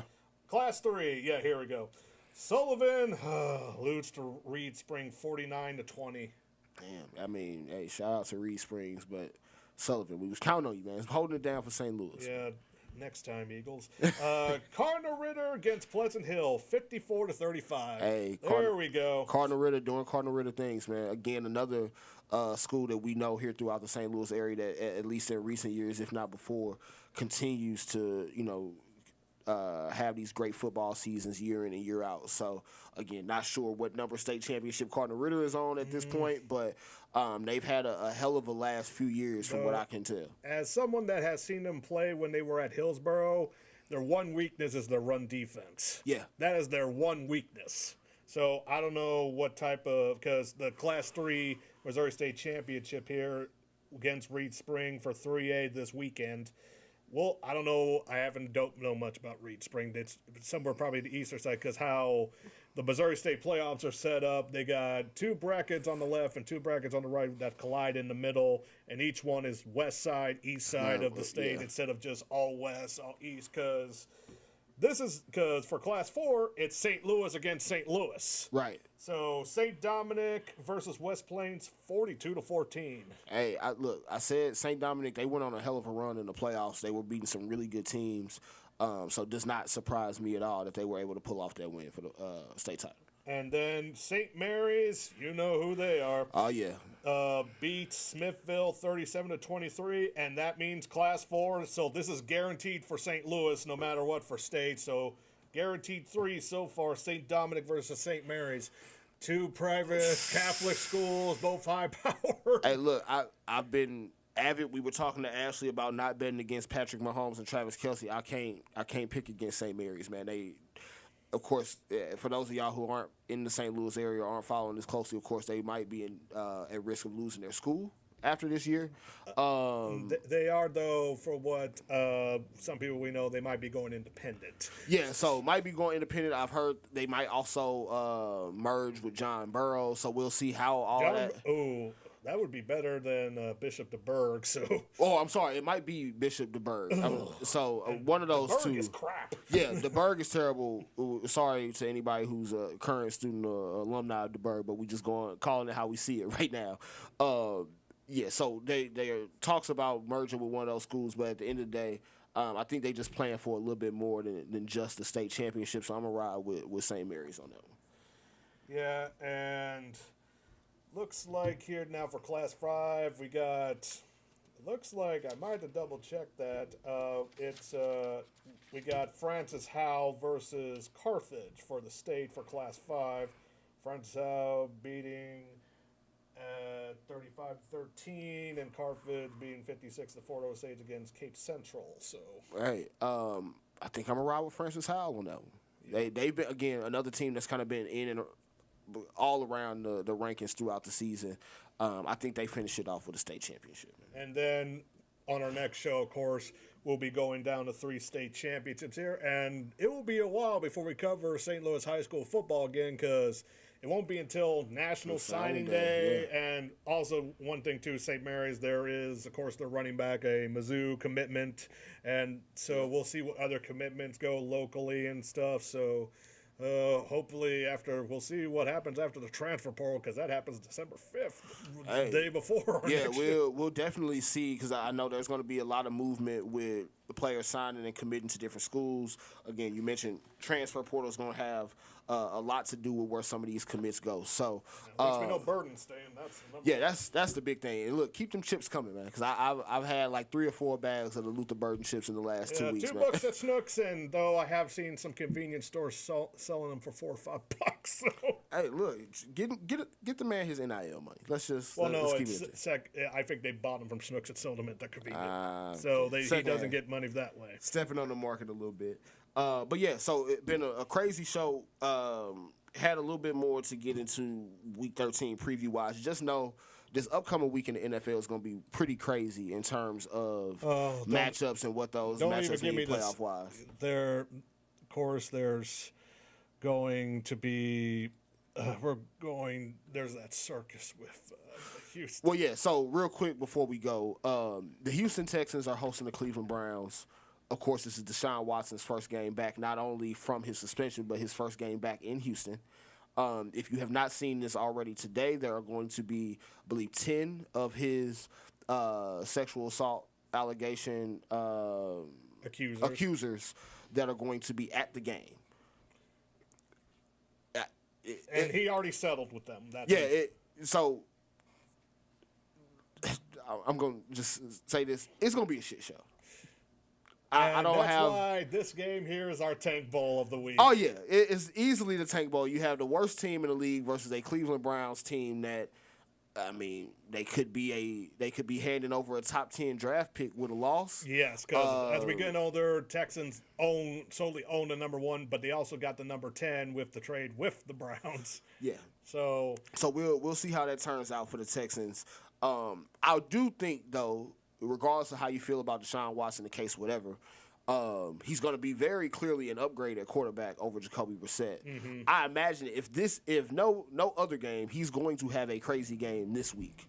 I don't know what that means for the Browns and the rest of the season outlook. If they can make the playoffs, they got to start with one game at a time right now, given their record. But just know that not only is our Tank Bowl, but it is going to probably be the shit show of the week. It's going to be across all of football. It's crazy, both inside, on the field, off the field, and you said this was in Texas. Yes, it is in Houston. So again, do with that what you will. I actually would feel. I think that's one reason they're there, because they would probably feel unsafe in Cleveland due to the fact of how some of the fans were earlier this year. Yeah, they were encouraging a little bit of the nonsense behavior that was out there about Deshaun Watson. So that's our Tank Bowl for next week. Couple big matchups on the schedule for next week. We got, again, we mentioned it a little bit earlier, Thursday Night Football, Bills Patriots, a big AFC East battle. Two teams that were just playing on Thanksgiving.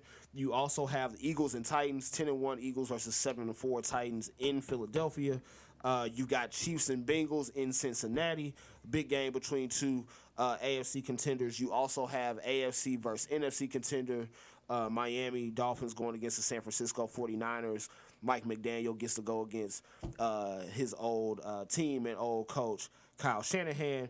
And then, of course, Monday Night Football, you got Bucs and Saints in an NFC South matchup where the Bucs will be looking to hold on to first place. So lots of football and crazy storylines to continue looking forward to here going into next week. But, of course, for tonight, that's football. And be prepared for next week's show. We're actually, for once, going to have 2 guests. Oh, yes, 2 guests for next week's show. Kelsey Nicole Nelson coming on, talk to us a little bit more about Commanders and everything going on in Washington. Our second guest, we're going to save as a little bit of a surprise for y'all. Let's just say that this guy has basically won everything. Yes. Hall of Fame football player will be joining us here next week. So stay tuned. More than one. Find out who it is, man. So until next week, though, Josh Price, Will Freeman,